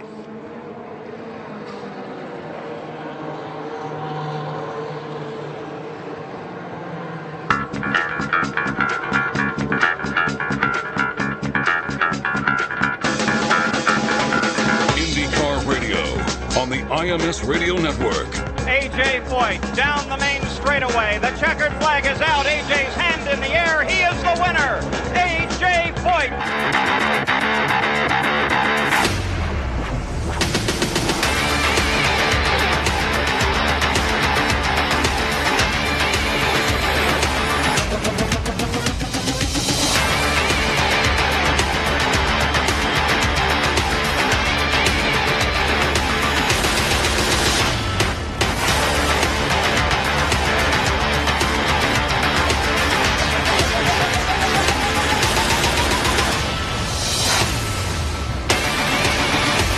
The Verizon IndyCar Series on IndyCar Radio. Green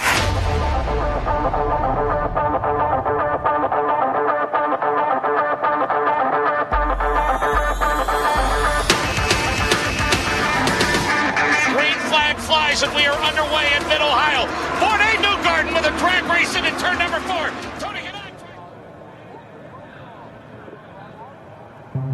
From the road course at the Indianapolis Motor Speedway, it's time for the Indy Lights, presented by Cooper Tires on the Advanced Auto Parts IndyCar Radio Network.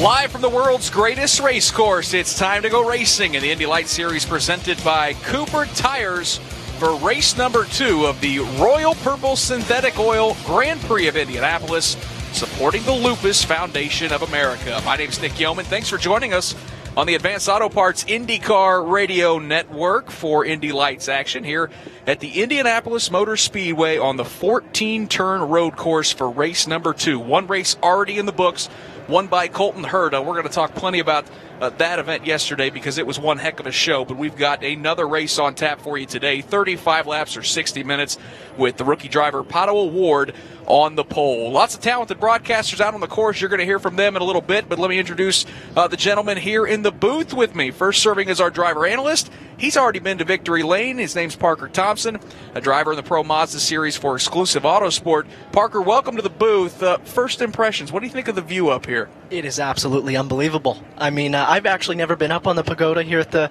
Indianapolis Motor Speedway, but the view is incredible, and I'm pretty excited to see what these Indy Lights guys got. As I mentioned, you've already scored a win today. Talk a little bit about your thoughts and impressions on this racetrack and how competitive it was in your Pro Mazda race and what you expect in Indy Lights. Well, the Mazda Road Indy has the most competition in the world, and I know we've got a small grid here today in Indy Lights, but I think we've got some really racy competitors up front. You've got the Andretti Autosport boys and a bunch of other guys like the Bellardi guys. They'll be right there. In my particular division, we went with a low aero package today, and that seemed to help us out quite a bit compared to our competitors. So it's all about tire management here. I mean, if you go low aero, the car's going to be loose. So we'll see how these guys manage that 60-minute race. RTV6 sports director and IndyCar Radio member Dave First joins us as well. Dave, you're used to calling these lights races with me. This is, as Parker talked about, it's a smaller field, but it's very competitive. We saw lots of passing yesterday, and I expect a pretty good race today. What about you? Yeah, we talked about the lack of size in this field right now, but what it may lack there, I think it picks up in overall talent. And the show that they put on yesterday was just unbelievable through the field, really, not just up front. And the job that Colton Herta did to get around Santi Urrutia in that pass on lap 16, that was textbook and something to watch. And one of those highlight reels I think we're going to see for a long time to come. So if we get anything close today, what we saw yesterday should should be fun today. Yesterday, Colton Herta started second. He was kicked back to sixth after the opening corner with a little beating and banging in turn one, but he raced all the way from sixth to first to score the victory here at the Indianapolis Motor Speedway. And yesterday, Ryan Marine caught up with him in victory lane.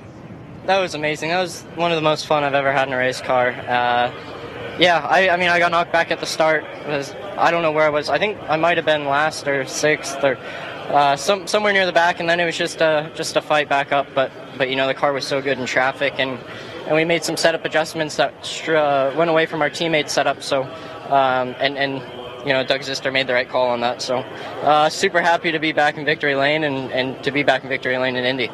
Colton Herta, yesterday's winner in the race number 1 of the Royal Purple Synthetic Oil Grand Prix of Indianapolis, supporting the Lupus Foundation of America. As for race number 2, we had a very spirited qualifying session this morning. Incredibly tight as Pato O'Ward scored the pole position over Colton Herta by 7/10,000ths of a second. Santi Urrutia was third, Aaron Tieglitz fourth. Ryan Norman starts fifth today, Victor Franzoni is sixth, and Dalton Kellett will start seventh. We caught up with Pato O'Ward this morning after he scored that pole position here at Indy. It's a somewhat more subdued celebration of your fourth pole of the year than I was expecting. How epic was that lap, though, knowing you had to pull it out and only doing it by the narrowest of margins? Yeah, usually whenever you go out on any tires, you have kind of one shot, and then the times kind of fall off a little bit. And I saw I did a flat, and I was fourth, and I said, you know, I need to pull out something. So that last lap, I kind of just, you know, did everything that you have to do to kind of try and go quicker. And I'm super, super happy we did. We didn't really have a good day yesterday because got snow plowed into one, and then after that, our oil pump in the gearbox failed. So I just kind of had to nurse the car home. But I'm excited. I'm excited for the race, and hopefully today's our day, and we'll be way, way quicker in the race, I think. Young driver from Mexico comes into this weekend as the points leader. Lost a few points with Santi Urrutia and Colton Herta finishing higher than he did yesterday. So O'Ward's advantage is now just down to 11 points over Santi Urrutia, 16 over Colton Herta, and 33 over Victor Franzoni in fourth. As I mentioned, this is a massive and fantastic road course, and as the engines fire, we're about to go racing at the Indianapolis Motor Speedway. We've got three pretty talented broadcasters out on the course to help us call the action.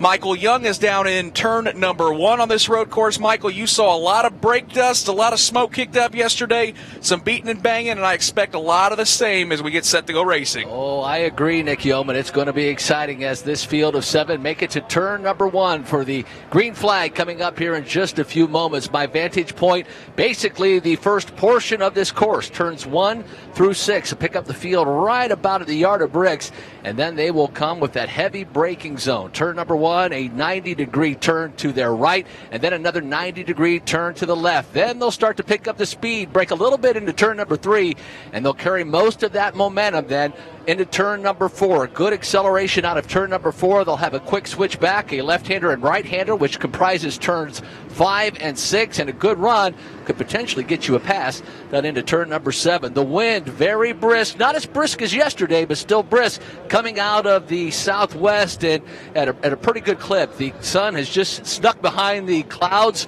but looking for not only a beautiful race day, but a great race as well, as Pato O'Ward did a magnificent job at qualifying just a little bit earlier this morning. And we will see if he can bring that car to victory lane later on this afternoon. So as the field exits turn number 6, they'll streak down Holman Boulevard and come into the view of our good friend Mark James. Good afternoon, I should say, Mark. Thank you, Michael Young. We are on the back side of the pagoda, which stands guard over this 2.5-mile oval, this massive facility, the ever-evolving skyline of our capital city. Downtown Indianapolis, off in the distance, Lucas Oil Stadium, among the venues we see jutting from above the treetops, and of course the home of the Indianapolis Colts. The pace car making its way down Holman Boulevard with a field in tow. They are exiting a very technical portion of the race course, getting to one of the fastest and one of the best passing opportunities, the left-hander that is turn number 7. they'll gamble some here. There's a big payoff for them. But a more technical portion awaits them in terms of turn 8 and 9. It's, I guess, not formally referred to as the S's, but certainly it gives that appearance from this vantage point for sure. A right-hander takes them just to the east side of the Hall of Fame and Museum and in front of the Fuzzy's Ultra Premium Vodka Suites high atop turn number 2. They'll exit out onto a portion of the oval, and when they do that, they'll come into the view of Jay Query. Thank you, Mark. Indeed, this is the south tour of this famed facility, and in doing so, as you had described, that right-handed turn, that is turn number 11, takes them essentially on what would be the pit road exit and blend back in lane if you were to do the oval. But that's not the case today. They will be doing their way through around a long sweeping right-handed turn number 11. They'll get a brief sample of the oval here at the Indianapolis Motor Speedway, but can't enjoy it for too long because then it's a right-handed turn. That is turn number 12. That all of a sudden quickly becomes a 13-14 combo. And then Nick Yeoman, a lap is complete here because they go back onto the main straightaway at the Indianapolis Motor Speedway, and that would complete the lap that they will do here on this famed road course. Fantastic 14-turn road course here at the Indianapolis Motor Speedway that's put on some pretty darn good racing over the last 4 years. This is the 5th year of this event, the INDYCAR Grand Prix at the Indianapolis Motor Speedway, and those 7 drivers right now weaving back and forth, getting a little heat in those tires and engines as we are 1 lap away from seeing the green flag. One gentleman down on pit lane going to be reporting on anything that happens to these drivers. We're hoping for an uneventful evening for you, Ryan Marine, but I know a very nice afternoon. What are you expecting? What are you watching for down there on pit lane as we're set to go racing in Indy Lights? Well, we'll start with track conditions, Nick. Ambient temperatures today, 81 degrees. That's comparable to what we saw yesterday in the first race of the weekend for Indy Lights, just 2 degrees cooler. The biggest difference, though, comes in track temperature. That's because we have overcast skies here today. 101-degree track temperature, that's down 16 degrees from yesterday's race. In terms of what to expect, always at this road course, it seems lap 1, turn 1 is full of fireworks. Yesterday, we expected to see an aggressive mover. It was Santi Urrutia who made the big jump, going from 5th to 1st in the course of just a couple of quarters. The big question today, who's going to be that big mover? Who's going to be the gambler trying to make up a couple of positions? Turn 1, awfully inviting, but awfully treacherous as well. Parker Thompson, just how daunting is turn 1? Just 7 cars in this series, but you had a lot more drivers out there. I know you guys can fan out and make those cars awful wide. There's a lot of area down there in turn 1, but how daunting is it at the start of this race? It is extremely daunting, Nick, and you look at it, it really closes up. I mean, our brake zones are usually 300, 400 on the board, but you get down in the dirt and the dust, and you've got to brake earlier. And unfortunately, a lot of drivers in Pro Mazda, even in Indy Lights, and even IndyCar don't understand that. It's a tough one. It is certainly one of the most challenging corners on the entire season circuit. The 7 drivers making their way through turn number 14, the final corner on the road course portion of this track, and on to the famed front stretch here at the Indianapolis Motor Speedway. Andretti Autosport teammates on the front row. Pato O'Ward to the inside. Yesterday's winner, Colton Herta, to the outside. Green flag is out. Herta immediately ducks behind Pato O'Ward. They'll fan out 3, make it 4 wide. Michael Young for second. Boy, a big battle coming down into turn number 1. Pato O'Ward, Santi Urrutia on the outside, but the big mover, Victor Franzoni, as Pato O'Ward swings wide, the rest of the field follows suit. Now Santi Urrutia all over the rear wing of Pato O'Ward wants that first position. So Santi Urrutia, big mover yesterday, trying to be a big mover today. The field cleanly through turns 5 and 6 on their way down Holman Boulevard. Urrutia lost pace in the more technical portions of the racetrack. He's falling back about 6 or 7 car lengths, and now suddenly he's firmly in the grasp of his teammate. That's the 9 car of Aaron Thielens. Everybody bunches up behind the leader. Pato O'Ward starts to pull away. For now, Urrutia is able to hold off Aaron Thielens into turn number 9. Colton Herta not only lost pace, he lost placement, dropped a couple of spots. He runs in 4th right now. Pato O'Ward has about a 10 car length advantage over Santi Urrutia. Then behind him, it's Aaron Telitz, as Mark had mentioned. Colton Herta is going to try to close in on Telitz in that 13-14 combo, but not able to do so. Pato O'Ward with that green and white machine takes it now out of turn number 14. Really nice, clean start here on the opening lap at the Indianapolis Motor Speedway. Pato O'Ward's lead about 6 or 7 car lengths over Santi Urrutia. Best battle, Michael, looks like it's for third between Telitz and Herta. What Colton Herta likes dropping back and then battling his way back through. Said he had a blast yesterday, and he's going to try it today. Down into turn number 1. Pile drives into the side of Aaron Telitz. Colton Herta, Aaron Telitz nearly collide again at the exit of turn number 1. Colton okay, Telitz okay, but near disaster for both of those drivers as they now wiggle their way through turns 5 and 6. Still about a 3 car length advantage as Santi Urrutia closes in on Pato O'Ward. Telitz not okay in terms of track position. He falls to the rear of the field. Meanwhile, the pass for position. It's the pass for the lead into turn number 7, and Urrutia is going to grab the spot from Pato O'Ward. O'Ward tries to come back. They go nose to tail through that 7-8-9 switchback. Jake Query, a new leader to you this time. Santi Urrutia went to the bottom side of Pato O'Ward to get that lead. Now he starts to extend it, exiting turn number 11. As a matter of fact, he has himself about a 15-yard advantage. Little bit further back now, all of a sudden, getting very, very racy. That's Aaron Telitz trying to make up some ground on Dalton Kellett, but he had fallen, Nick, well back because of that incident Michael described. Boy, the first lap was incredibly clean, and then the second lap, absolute chaos. But it's now Santi Urrutia who will lead lap number 2 across the yard of bricks. Michael Young, the distance is 6 car lengths. Boy, he's gapped it. He certainly got around Pato O'Ward, which we didn't really expect, although he had a great run coming out of turn number 6. Able to keep it about a 6 car length gap. Third place now is Victor Franzoni as Dalton Kellett misses turn number 1. He outbrakes and now goes through the grass and rejoins at the back of the field. So for Santi Urrutia back to the front, now a 10 car length advantage over Pato O'Ward. I think that move by Kellett was brought on by the aggressive move by Aaron Telitz. He's trying to work his way back into contention. He's got a lot of work to do. Might have spooked Kellett a little bit as they set up for turn number 1. Telitz trying to get back in contention here on the road course at the Indianapolis Motor Speedway. Meanwhile, the leader comes off of turn number 8, setting up for the right-hander that is turn 9. Good observation, Mark, because it appeared as though Dalton Kellett fell victim to the exact thing that caused Telitz to fall back in the first place, and that was getting that little bit spooked, missing the runoff area, falling back as a result of it. The leader is Santi Urrutia. He has a comfortable advantage over Pato O'Ward. It's the same as last time by. Victor Franzoni trying to keep that number 2 machine of O'Ward in sight. Boy, a lot to clean up there, Parker Thompson. We'll start with that move by Colton Herta to the inside of Aaron Telitz. It's tight in turn 1. We talked about it. It seemed like both of those drivers fighting for the same real estate. They were, Nick. But you know what? If I was Aaron Telitz, you would have saw him in the mirrors coming down the inside. And he closed off a little bit. It's a racing incident. I won't put fault at anyone, but they both drove into each other. It's unfortunate. They fell back. But Indianapolis, you're going to see people come back. I think as tire wear and tire deg starts to play, and we see who's got full aero and who doesn't have aero, that's going to be a big part of it. Let's see what these drivers can do. And then Dave First, meanwhile, after a really quick and fast first lap for Pato O'Ward, it looks like he had distanced himself for Santi Urrutia.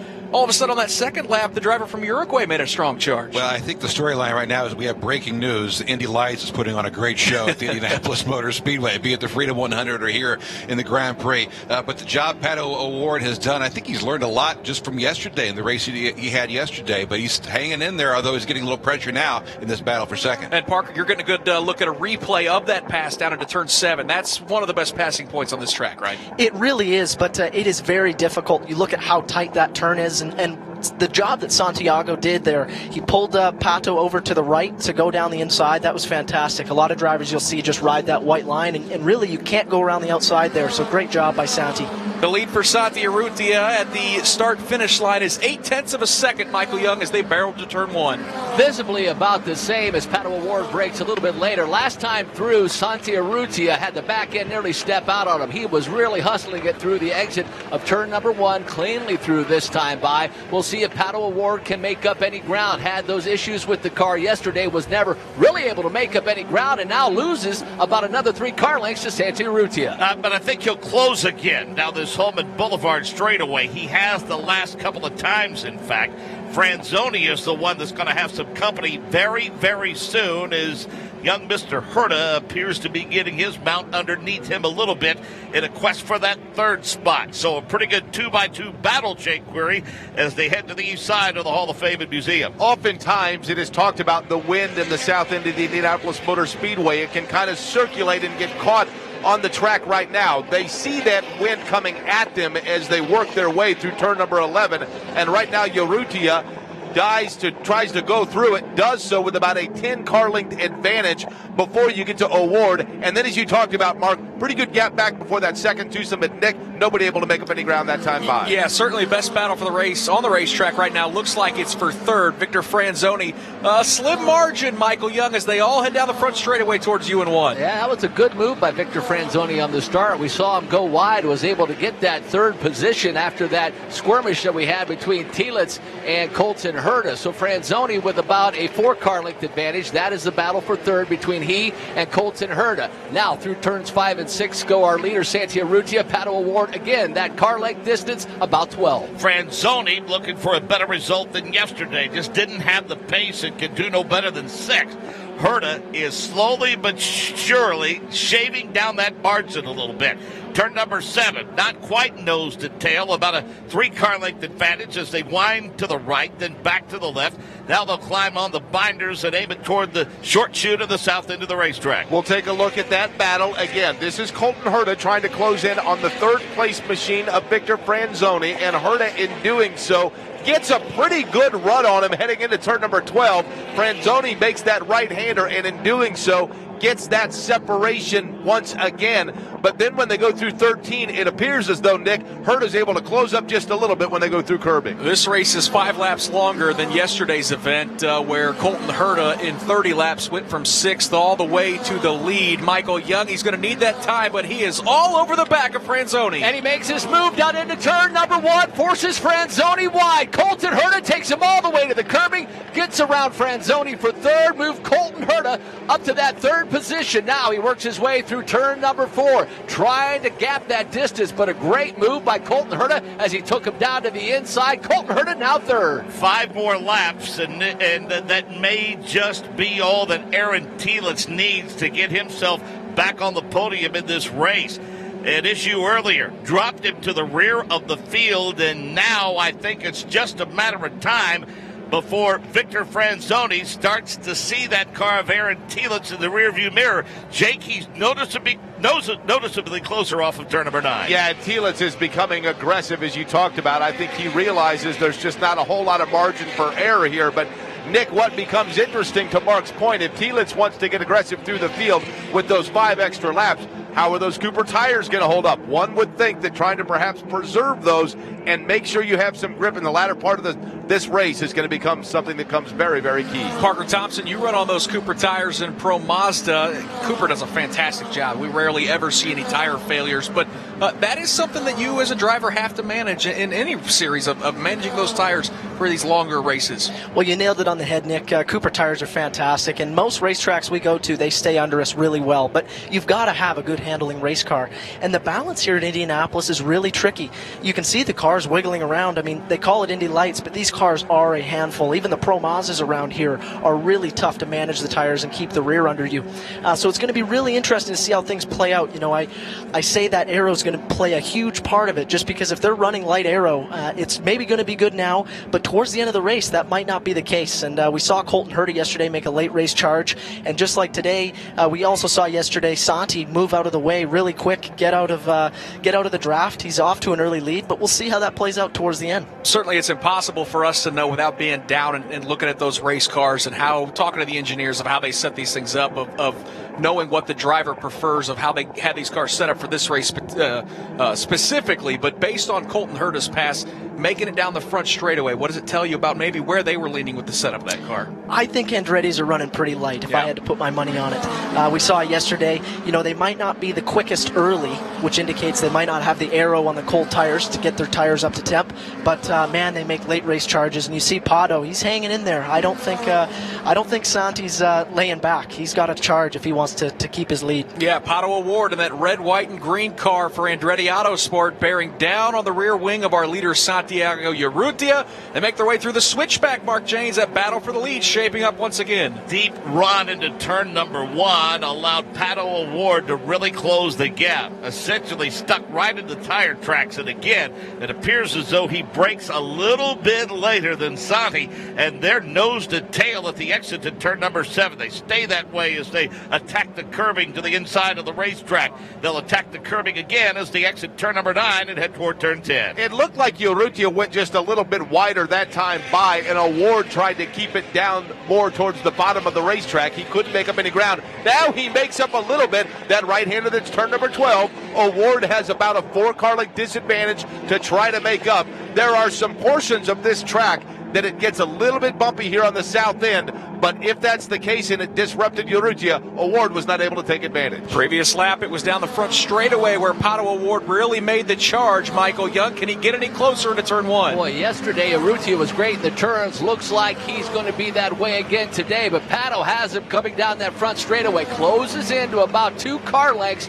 but unlike the last time by, really didn't make I guess his presence known would be the best way to describe it, although Pato Award a lot closer this time than he was last time. But Santiago Urrutia really makes a great jump out of turn number 6. He's gapped at about 8 car lengths, Mark James. Franzoni has all but lost third place running Colton Herta, but Herta's in no danger of catching the front 2. This time by, Urrutia has a little wider gap going into turn number 7, so it's about 2 car lengths now as they snake their way through 8 and 9. Thielitz again inches ever closer to Franzoni as they exit turn number 8. And up front, Urrutia is holding on with Award right there, and that gap looks visibly closer than last time by. Award really closing in now on Santi Urrutia in through turn number 12. Urrutia takes that 13-14 combo to get himself some breathing room, but Pato Award is really starting to reel him in. Through the right-hander of turn number 14, they will complete lap number 10. 25 to go here at the Indianapolis Motor Speedway, and it is a fantastic battle for the lead between the top 2 in the championship. Santi Urrutia and Pato Award head to turn 1. And if yesterday is any indication of what we'll see today, I expect Colton Herta will start knocking on the door within about 10 laps. He's closed that gap between second place Pato Award and himself. And Santiago Urrutia, about an 8 car length gap again. He really looks strong, Mark James. Urrutia does. When he leaves turn number 6, he'll gap about 3 car lengths down Holman Boulevard. Yeah, Award had a really strong run down the straightaway last time. Urrutia gets a better run down Holman Boulevard. Again, he breaks just a little bit later. Both hold the race car firmly through turns 7 and 8. It's about a 3 car length advantage now with the exit at turn number 9. It was a really good observation, I think, from Michael, and the fact that when you get into those curbing areas, all of a sudden that's where it seems as though the gap starts to shrink just a little bit. But to Urrutia now, Pato Award is right there, but Urrutia seems to have the horsepower, especially on the straight, to be able to get himself that breathing room. Then they just kind of rubber band each other through that 12, 13, 14 combo. They get ready to complete another lap. Yeah, both of those drivers hustle and those cars are on the racetrack, but as of right now, Pato Award just doesn't look like he is close enough to challenge Santi Urrutia for the lead. They make their way down the front straightaway once again, and as they set up for turn number 1, Award's going to get hard on the brakes, close to within about a car length, but not able to make a move. Let's hear from one of the drivers who I know Ryan Marine's got to be awful fired up because he's not jumping in a Verizon IndyCar last second to compete in the Indianapolis 500. James Davison standing by with you on pit lane. Yeah, you said it, Nick. Actually, some lead time for James Davison this year in preparation for the Indianapolis 500. Not too much longer, and you'll be attempting to qualify for the race once again in an entry that's fielded by A.J. Foyt with a little help from Brian Bellardi and also Jonathan Bird. A lot to keep in mind, but I think you're focused probably on the race car. How excited are you to have a full month to get ready for the Indy 500 this time around? Yeah, very. It's been a long time coming, getting some establishment in the Indy 500. The 3 times I've done it have really been by the skin of my teeth at the 11th hour. So Yeah, we have a fantastic team put together with Bilardi, Bird, Hollinger, and AJ Foyt's team, which have shown some great form, obviously, so far this year, and in particular at the test here a week or two ago. So, yeah, it's an exciting time, and next Tuesday can't come soon enough. What have you heard about the new aero kits that you'll be competing in for the first time? Yeah, basically that the car sucks up a lot better than the older, but then it's tougher to follow in the corner. So obviously I'll have to get a feel for that myself. It's the same for everybody. I guess we'll just hope the weather's nice next week. It's probably bound to rain as it does every May. But look, obviously the team's started on the right foot. We're going to be able to bolt that setup on my car, and we should be, right in the ballpark to begin with. You're down here watching in the Bilardi pit area here in this Indy Lights race. You're a former Indy Lights driver yourself. What do you think about this current crop of drivers? Yeah, well, obviously there's a very small car count, but I think any experienced eye can see that there's a lot of talent within it. Absolutely, these guys look like they do well in IndyCar. So, yeah, I mean, when I ran Indy Lights, we had 28 cars at St. Pete and the Freedom 100. I ran with Hinch, Hildebrand, Kimball, those guys back in 08, 09. And it's a great time, when you're a young kid getting ready to move up to IndyCar and racing in front of, Michael Andretti and some of the IndyCar team owners. It's a very exciting time of your career, as well as a stressful one. Obviously, it's tough trying to find budgets, and it's a bit of make or break some of the races or some of the seasons that you have. But it's all worth it in the end if you can work hard and get it done on and off the track and make it into IndyCar, or in particular the Indy 500. That's the aim. So, yeah, I'm sure we'll see some of these guys in the Indy 500 soon. We're happy that you're in the mix as well. Welcome back to the Indianapolis Motor Speedway. Looking forward to chatting with you throughout the month. Appreciate it. Thank you.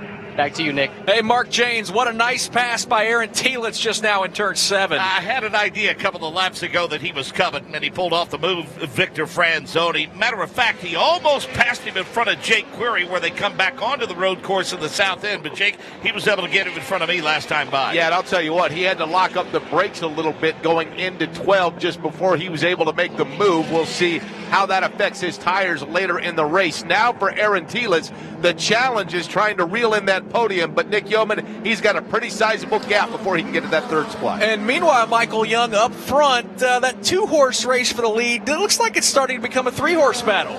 Slowly but surely, Colton Herta has closed the gap to second-place running Pato O'Ward. As they enter turn number 1, Urrutia has O'Ward by about 8 car lengths, and what was a 14-car length gap as, Victor Franzoni tried to get around Aaron Telitz, got into the grass, but tried to return the favor down here in turn number 1. But back to it, Colton Herta has now closed that gap to Pato O'Ward. It's about 8-9 car lengths, Mark Janes. Yeah, the focus on Urrutia has changed to concern for Pato O'Ward for the machine of Colton Herta. Herta's right there, about 6 car lengths behind, breaks a little later to close that gap.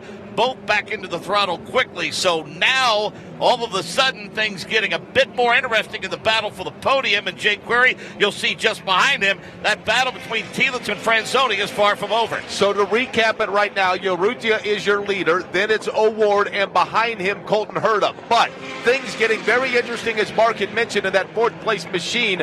And that is the fact that Aaron Telitz had cleared Franzoni, but Franzoni now wants it right back. And Ryan Norman has decided to get up there and try to watch both of those two with very, very good eyes. Parker Thompson, what do you think about this? I mean, we've got 2 distinct battles between 3 cars. Best one right now is this incredible battle for 4th. It is getting wicked. The racing is awesome here in Indy Lights right now. We had Aaron Telitz lick the stamp and send it on that pass. That was beautiful down the inside of Victor Franzoni. And Victor looks pretty frisky to get back in there. So we've got 2 great battles on track. Yeah, Franzoni right now, the meat and the sandwich between Aaron Telitz Telitz, who runs in fourth, and Ryan Norman, who's coming on strong once again. Dave, first, we're kind of used to seeing this. Ryan Norman, once he gets a little footing underneath him, has shown some pace late in races. Yeah, fifth yesterday and a fifth a couple of weeks ago in that first race at Barber Motorsports Park. Just keeping an eye on the top three. Santi Urrutia, Pato O'Ward, basically running the exact same lap times. Colton Herta consistently this afternoon running the fastest lap times. That's why he's within a second of Pato O'Ward. 15 laps in the books, 20 to go here at the Indianapolis Motor Speedway. Here's how they run. Santi Urrutia is your leader by 1.1 seconds over Pato O'Ward. Another 0.8 of a second back to yesterday's winner, Colton Herta. Aaron Telitz runs in the fourth spot. Victor Franzoni is fifth. Ryan Norman runs in sixth, and Dalton Kellett is seventh. As for the front three, we'll take a look back towards the front of the field. Michael Young, it's kind of stayed stable. I'd say 5 to 6 car lengths separating those three cars as they barrel off into turn one once again. Yeah, equal distance between our leader and second place, and then second place to third. Colton Herta really breaks late this time through turn number one. Gets back on the accelerator as the back end of the machine of Pato O'Ward twitches ever so slightly, but that gap remains the same. Further back, the battle for fourth, fifth, and sixth. That's Aaron Telitz. Victor Franzoni, that's broken off a little bit as Ryan Norman has fallen off about 8 car lengths. As we mentioned, just under 20 laps to go, so maybe it's a race pace time. Not to say that you won't take advantage of the opportunity if it comes, but maybe play it close to the vest for a handful of laps. So, Jake, it's interesting to note 2 3-car battles, and the separation between each group of 3 is about the same, but a pretty sizable gap from third back to fourth. Yeah, that's exactly right. The front 3 have really separated themselves, and if you're Aaron Telitz, you've got to start thinking to yourself, man, what could have been had I not gotten caught up in that fray early on, because it's going to be a real challenge for him to try to get back that podium spot. Colton Herta, of course, trying to get that podium for the second straight day, has it locked down right now in the third position. The outlier in all of this would be Dalton Kellett, who is well back in the back of the field running in 7th. You're listening to the Royal Purple Synthetic Oil Grand Prix of Indianapolis, supporting Lupus Foundation of America on the Advanced Auto Parts IndyCar Radio Network. My name is Nick Yeoman. These are the future stars of the Verizon IndyCar Series, and might have what I hope a future star for Indy Lights joining us here in the booth, Pro Mazda driver Parker Thompson for Exclusive Autosport. We teased it at the beginning of the show. You picked up a victory today. Tell us a little bit about your race today and your run from, you said, 6th to 1st, correct? Yes, Nick. It was a tough weekend for the Exclusive Autosport squad and myself. We started off in qualifying. We had a 25-cent part fail on the car at no fault of Elite Engines or Exclusive Autosport, and unfortunately it cost us an engine. So that was qualifying 1. We qualified pretty well dead last, and then we only had an hour and a half to get the car completely turned around, which is usually a day's work for a crew, and we've already got a small crew. But they busted their butts off. My hat is off to Elite Engines as well, the series supplier of our Mazda power plant. They got us. They have these nice white shirts, Steve and Logan Knapp, and they've got these nice slacks. I tell you what, they got on their hands and knees to help us get our motor in for qualifying 2. We put it on the grid 6th. We didn't even have time to align the car, do anything. We just got it out for qualifying, came out with 6th, and then you know what, I'm just so thankful to get a win for that crew this weekend. It was awesome charging through the pack, coming from 6th to 1st. It's great, and to win at the racing capital of the world is unbelievable. Yeah, how big is that? Because we make so much about the Indianapolis 500, but for you guys to get an opportunity, and the drivers in Indy Lights and USF2000 to compete at the Indianapolis Motor Speedway, I'm sure that's something you tell folks back home about what you get a chance to do. For sure. I think this is the most well-known circuit on our calendar to be here at IMS. There's just so much history for any driver. No matter where you are in the world, you know Indianapolis Motor Speedway. And I can tell you, with all the fans here today up on the hills and in the grandstands, it was really special to get a win. It's a little bit different for everybody, but tell folks how you got involved and how did your interest peak in motorsports? My interest peaked from my father, as a lot of young racers do. My dad raced dirt bikes, Grand Prix bikes, and he also raced jet boats as well. So as a young kid, I grew up watching my dad race and grew a passion for all things loud and fast pretty quick. Started in karts, and quickly a hobby grew into a hopeful career. Like it a lot. Parker Thompson from Pro Mazda joins us here in the booth. David. I'm sorry. So how much was that part? Yeah. 25 cents. 25 cents. Yes. It's shades of Parnelli Jones in 1967 on the turbine a little bit. That's right. I know that's before your time, Parker. No, but you know what? I love history too. We just saw Dalton Kellett cut a little grass as he went off on the racetrack as his rough day continues, and running back in the 7th position. But up front, though, things starting to pick up. Colton Herta made a move on Pato O'Ward, and as those two battle, Mark Janes, I imagine that's probably putting a pretty good smile on Santi Urrutia's face. Yeah, leader's starting to pull away a little bit, no question. The gap a bit wider for Pato O'Ward after Herta made that move. He lost a little of that old mo, but he's trying to get it back now. Closes to within 3 car lengths in turn number 7. So maybe Herta will make another run if he can get there by making up some time in the south end as they head toward turn 10. And Herta tries to close in on Ward, then they make that turn number 11. Now they work their way onto the oval here. That quickly leads to that right-handed turn number 12. Urrutia does it with, again, a somewhat comfortable advantage over O'Ward. I say that because O'Ward's got his hands full, mirrors full of Colton Herta, as Mark had described. Let's say it's 5 car lengths first to second, 2 from second to third. Yep, that 98 car looks like it might be the fastest one on the racetrack. He went to victory lane yesterday. Colton Herta needs to pass 2 more cars, Michael Young, with 15 to go. Boy, he was a lot closer last time by. I think he was just letting Pato O'Ward know that he's coming.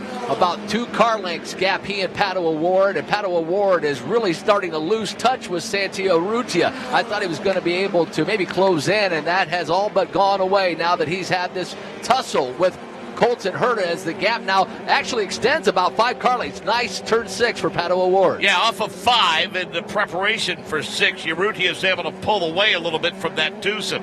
They're hoping to gain some momentum here down the back straightaway. 1 and 7 is where Herta is able to close a little bit of a gap, but for whatever the reason, off the corners, O'Ward is able to get away a little quicker than Colton Herta. Best battle, that battle for second, Jake, in front of you. Between 10 and 11, it literally looks like Herta's car comes in and magnetizes to O'Ward and is going to be able to make that side-by-side for second place. But then when they get in there through 11 and in through 12, O'Ward gets that distance right back. Now in 12 and 13, once again, Herta's able to close it in, but then they get on the straight. O'Ward gets that breathing room again. Parker Thompson, Colton Herta went to victory lane yesterday. He knows he has a fast race car. How patient does he have to be as we see him close up on Pato O'Ward?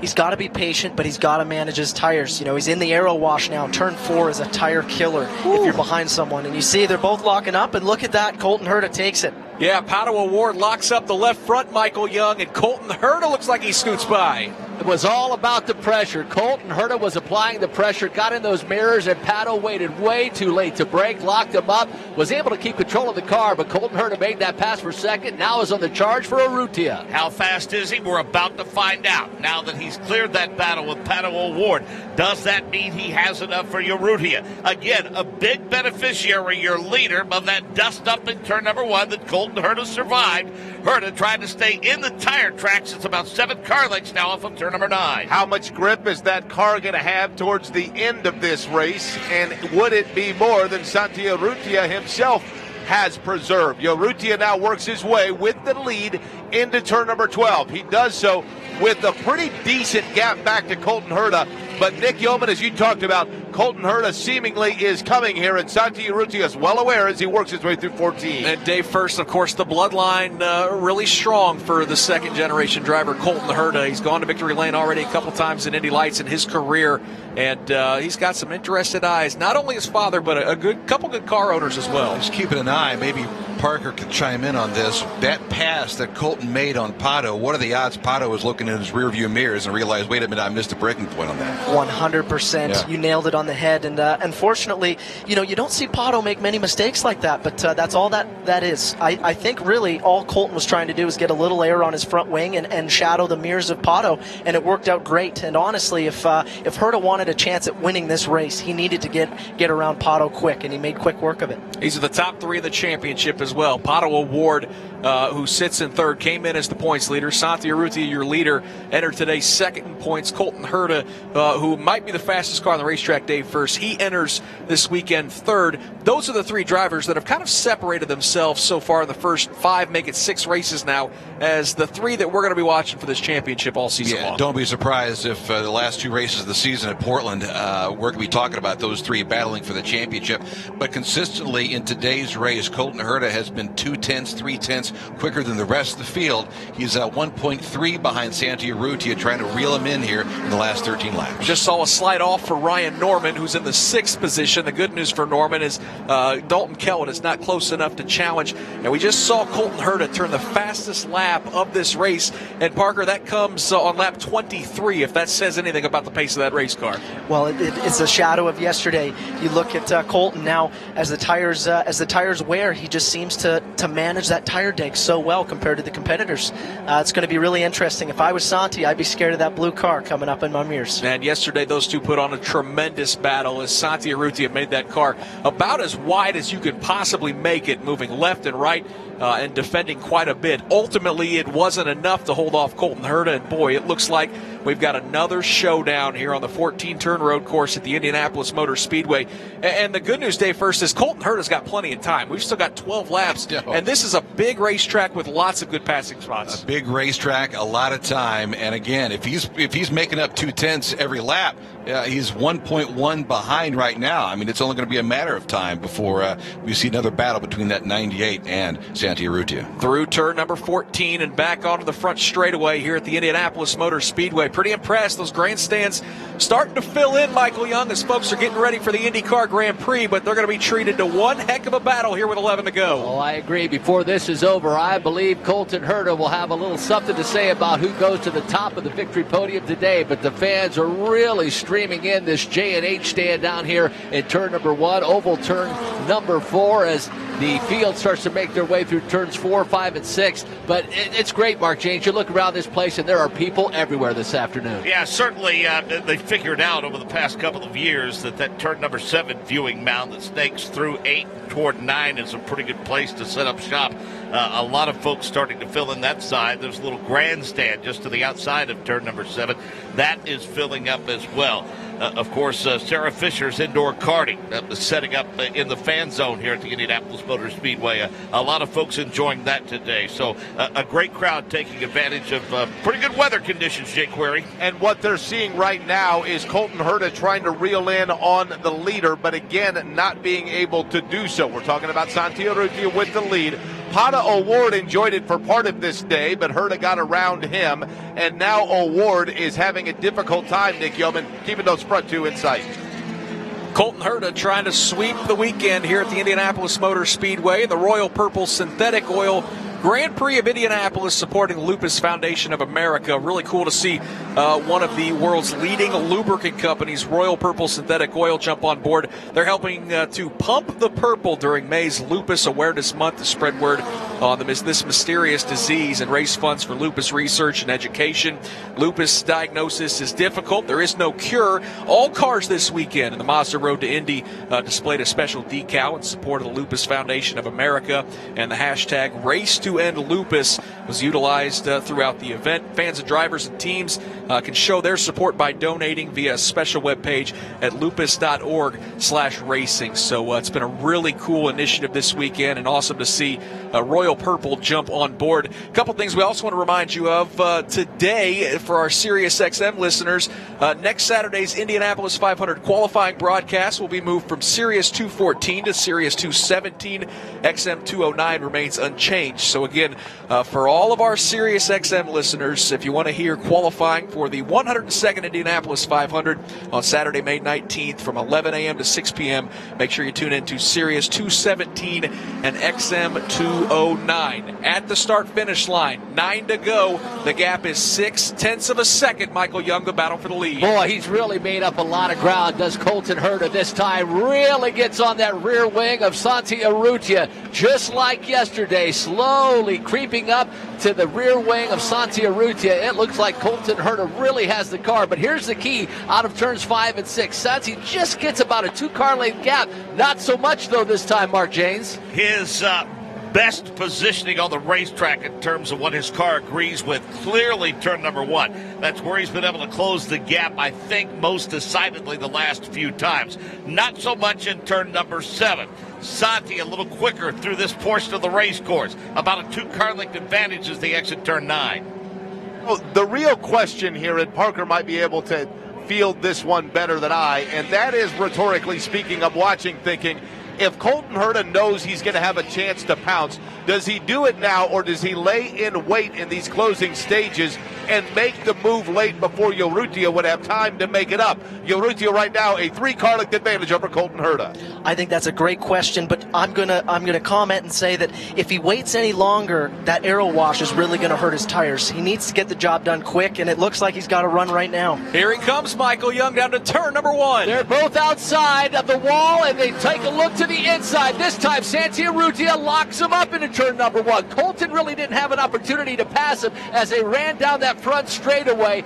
Both of them went into the same spot in turn number 1, but you can tell he is starting to put that pressure on Santi Urrutia. But just like that, Santi Urrutia back to an 8-car length advantage. Saw the brake smoke off the car of the leader, but that did not kill his momentum at all. He was able to get back into the throttle because Herta's car bobbled a bit in front of Michael Young. Herta brakes a little bit later, allows him to close the gap some, but Jake, to be honest with you, despite the brake smoke that we saw in turn number 1, Urrutia's opened up that gap by about a car length and a half. Velarde Racing or Steinbrenner or Andretti Steinbrenner Racing? Which one delivered the better race car today? For a minute there, it looked like Colton Herta might have the better one, but Santi Urrutia was able to take advantage as they worked their way, as you talked about, in through the S's mark. Now, all of a sudden, Santi Urrutia pulls Herta around as they work their way through turn number 13. He still has a pretty comfortable advantage out of 14. It's all about pressure with 7 laps to go. Some folks apply it, some folks feel it.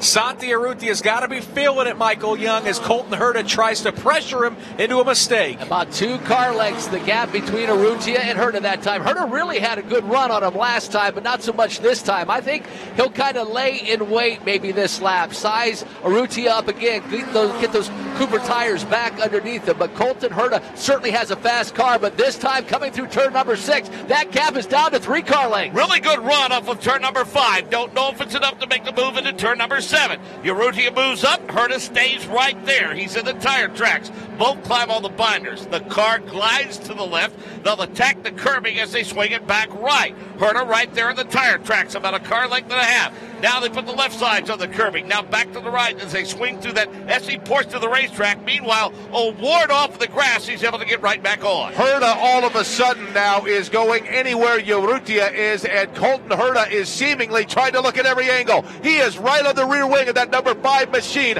I'm not certain it might not happen in front of Michael Young, because Colton Herta seems to be able to really close that gap as they exit that straightaway that they're entering right now, Nick. Boy, for that incident involving our points leader, Padua Ward, he fell from 3rd to 5th, and he's still having problems. Up front, though, the battle for the lead is on. Santi Urrutia, Colton Herta to turn 1. 6 laps to go, and Santi Urrutia takes him to the middle of the track. Herta goes to the outside. Urrutia breaks late. He'll take Herta with him into the grass. They both go off track. Now they're both back on, but that cost Colton Herta a ton of ground. Santi Urrutia with a 5-car length advantage as the two nearly collide at turn number 1. They're still clean with 6 laps to go. And Urrutia, I think, had tucked to the memory bank the fact that Colton Herta goes to the inside and he starts to make the move a little earlier than most drivers typically make it into turn number 1.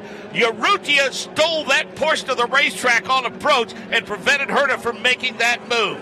Both climbed on the binders. Urrutia clearly has the advantage off of turn number 9. And I'll tell you what, Aaron Tielitz, who now has put himself into 3rd, has to really be kicking himself, because he could have been in prime position to take advantage while those two tussled in front of him. Urrutia again gets himself a little bit of room over Colton Herta. Urrutia now takes that left-hander. He goes in through 13 and 14. You've got about 25 car lengths between the duos of 1st and 2nd, and then the duo of 3rd and 4th. Santi Urrutia is going to have to hold on for another 6 laps as Colton Herta is going to have to rebuild the momentum.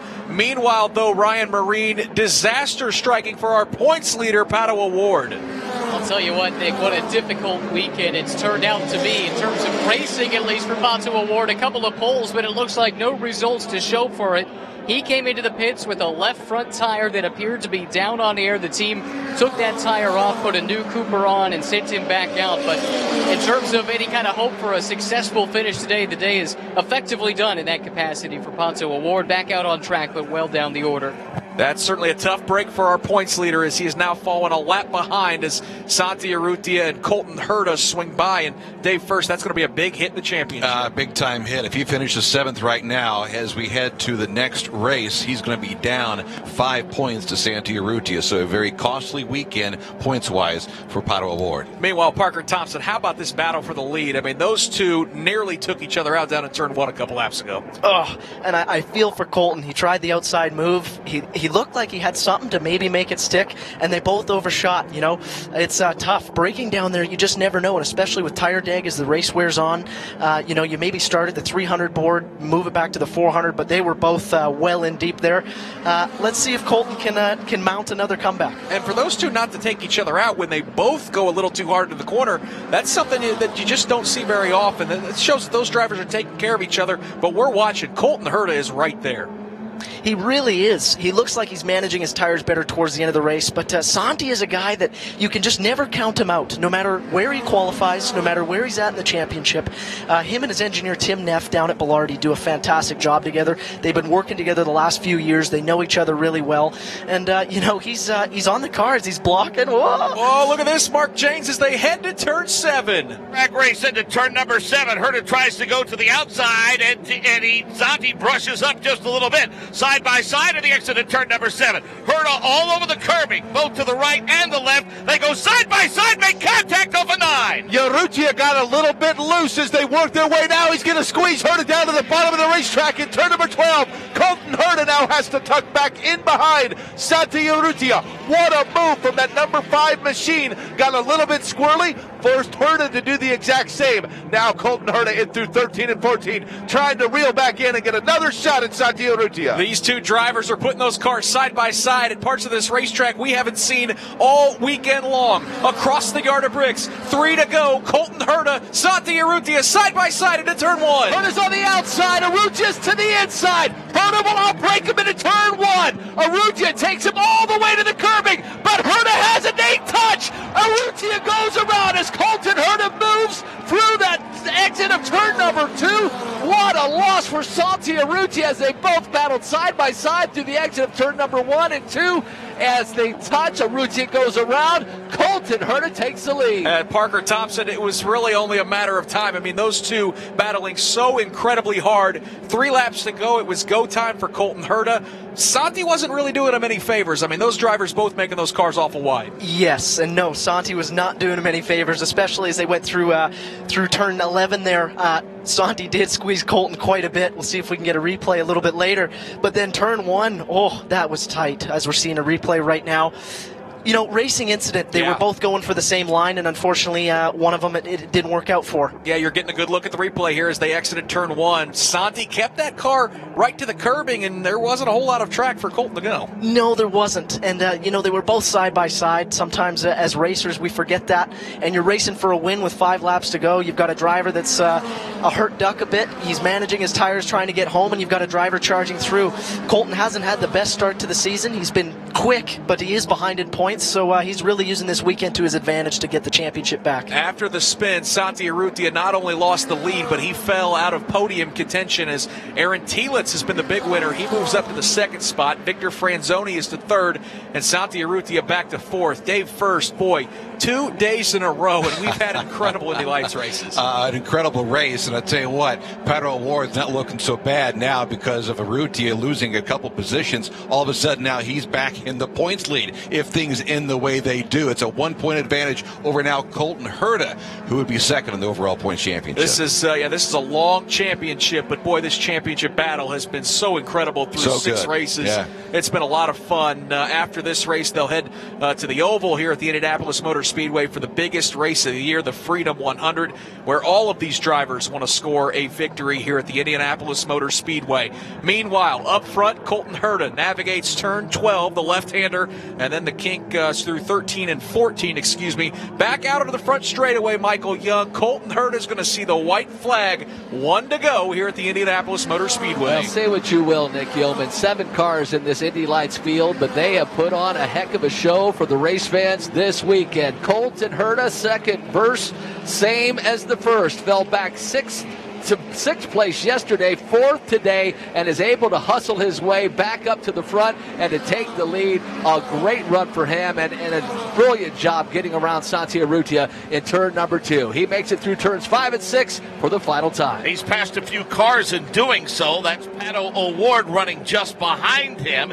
Aaron Thielitz trying to go back-to-back podiums, and he raced a painful start to this season going back to St. Petersburg. However, Victor Franzoni, he wouldn't mind having that second spot on the podium. And Jake, to be honest with you, I don't know that second place is a foregone conclusion as they exit turn number 9. Yeah, Pato O'Ward holds it for now. What a day he has had, right? Colton Herta is up front as he works his way now for the final time through 12, 13, and 14. Nick Yeoman, race control, was keeping an eye on that battle for the lead. They issued a warning, but in the end it took care of itself, and Colton Herta was the one that survived through it. He comes now into turn number 14. They let him race, and oh, what a race it was. Out of turn 14, out of the front straightaway, weaving back and forth. Colton Herta sweeps the weekend as he will win at the Indianapolis Motor Speedway, picking up a pair of wins in the Royal Purple Synthetic Oil Grand Prix of Indianapolis, supporting the Lupus Foundation of America. Aaron Thielitz, he comes home in second, holding off Victor Franzoni. That was a really good battle for the second and third steps of the podium. So it's Herta, Thielitz, and Franzoni, the top 3. Santi Urrutia comes home 4th. Ryan Norman finishes 5th. Dalton Kellett 6th.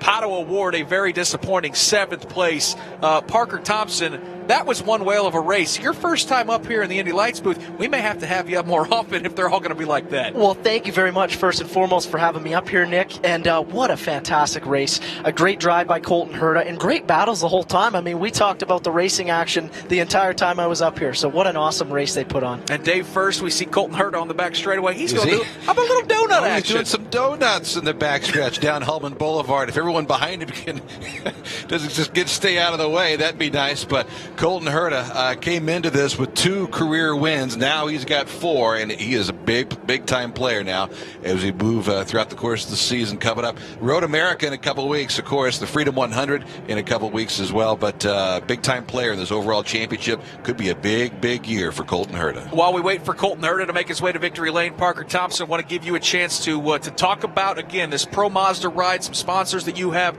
and where will you guys be racing next up on the Mazda Road Indy calendar? So we've got the night before the 500, which is at the Lucas Oil Raceway. So that's our mini Indy Oval. Hopefully the winner actually gets the chance to do a pace lap for the Indy Lights race. So hopefully going into that, we can maybe pull a win at the Oval out. That would be awesome.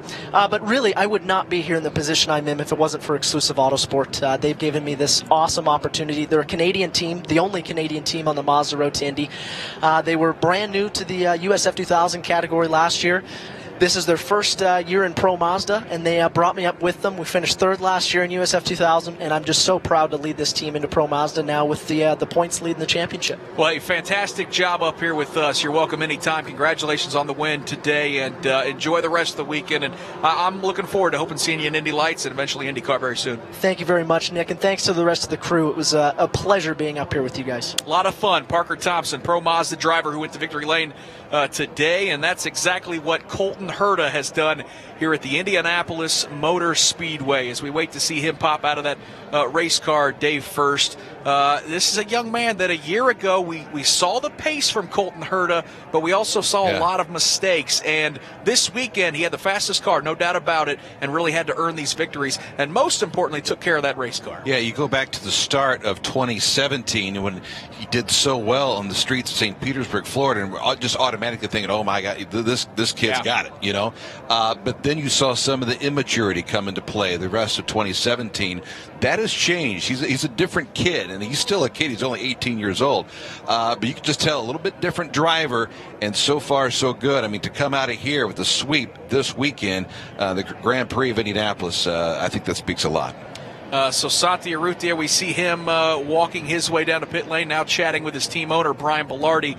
Boy, frustrating result for him as he looked to be poised for victory. Comes up a little bit short after contact with Colton Herta, and now we see Colton emerging from that Deltro Energy Mazda for Andretti Steinbrenner Racing, a winner here at the Indianapolis Motor Speedway. And Dave, first, listen, Brian Hurd has been to victory lane at Indianapolis a couple times, and I know he'd love it nothing more than to eventually see his son there in the Verizon IndyCar Series. The future for that young man's awful bright. We were talking about what Colton did last year. Last year here in the Grand Prix, he was 12th and 10th.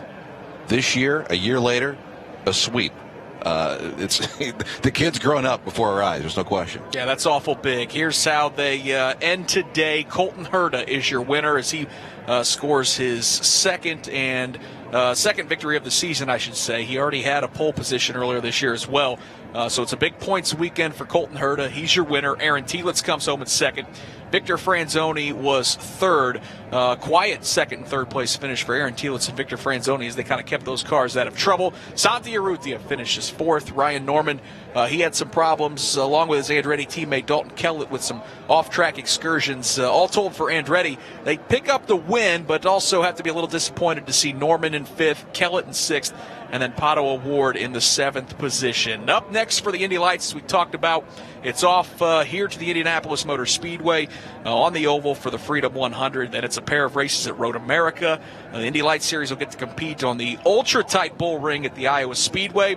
A doubleheader weekend at Toronto, another doubleheader at Mid-Ohio. They'll race at Gateway, and then two races to end the season at Portland. Let's hear from our race winner, standing by with Ryan Marine in Victory Lane.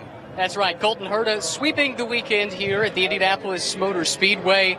Boy, neither of them came easy. You really had to fight for the one today. Take us through the duel that you had there with Santi that ultimately netted you the win.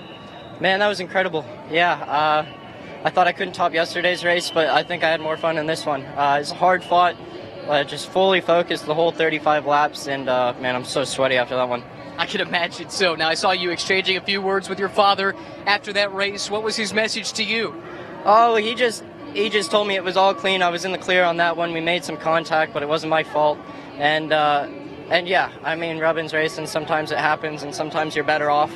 And just like last year, I had some contact and didn't finish both the races, so it goes both ways. Speaking of last year, in the offseason, I saw several interviews from you where you said, we need to find a way to turn our qualifying attempts and good qualifying results into good finishes in the race. Did that with a couple of races here. You feel like you've made progress in that capacity? For sure. I mean, obviously I don't think our qualifying performance has been as good as last year, so that's something that we need to work on now. But race-wise, you know, we've been up in the podium besides St. Pete every race, and now 2 wins, and I think I'm pretty high up in the championship now as well. How much are you looking forward to a chance to get back on the oval here at IMS? It's going to be good. I know we got some new guys coming in, and it should be fun. I'm excited for it, and it's an amazing race here. Congratulations on a great weekend, Colton. Thank you. Colton Herta sweeping the weekend at IMS. Fantastic job by Ryan Marine down on pit lane. Our turn announcers top-notch today as well, calling a lot of action. It was Michael Young in turn 1, Mark Janes high above the pagoda, or on the roof of the pagoda, and Jake Query at the south end of the racetrack. I want to thank Parker Thompson and Dave First for joining us in the booth. All the folks behind the scenes at IndyCar Radio, including Wally Levitt, Paul Levitt, Chris Pollock, Norm Birnbaum, and Rick Evans, everyone making us roll through this very fantastic weekend that is kicking off the month of May on track, and it all culminates, at least today, with the INDYCAR Grand Prix at the Indianapolis Motor Speedway, and we're just about 40 minutes from taking the airwaves. 3 o'clock Eastern Time. Mark Janes and the entire crew, Anders Crone here in the booth, will have you covered for the INDYCAR Grand Prix as we're set to go road racing at the Indianapolis Motor Speedway. My name is Nick Yeoman. Thanks for joining us all weekend for Indy Lights coverage, and congratulations to Colton Herta, the big winner here at the Indianapolis Motor Speedway. Up next, it's the Freedom 100 for the Indy Lights Series. We'll talk to you then. So long for the Advanced Auto Parts IndyCar Radio Network.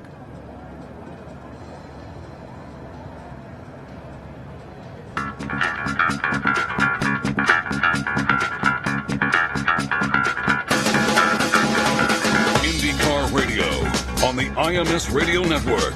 A.J. Foyt down the main straightaway. The checkered flag is out. A.J.'s hand in the air. He is the winner.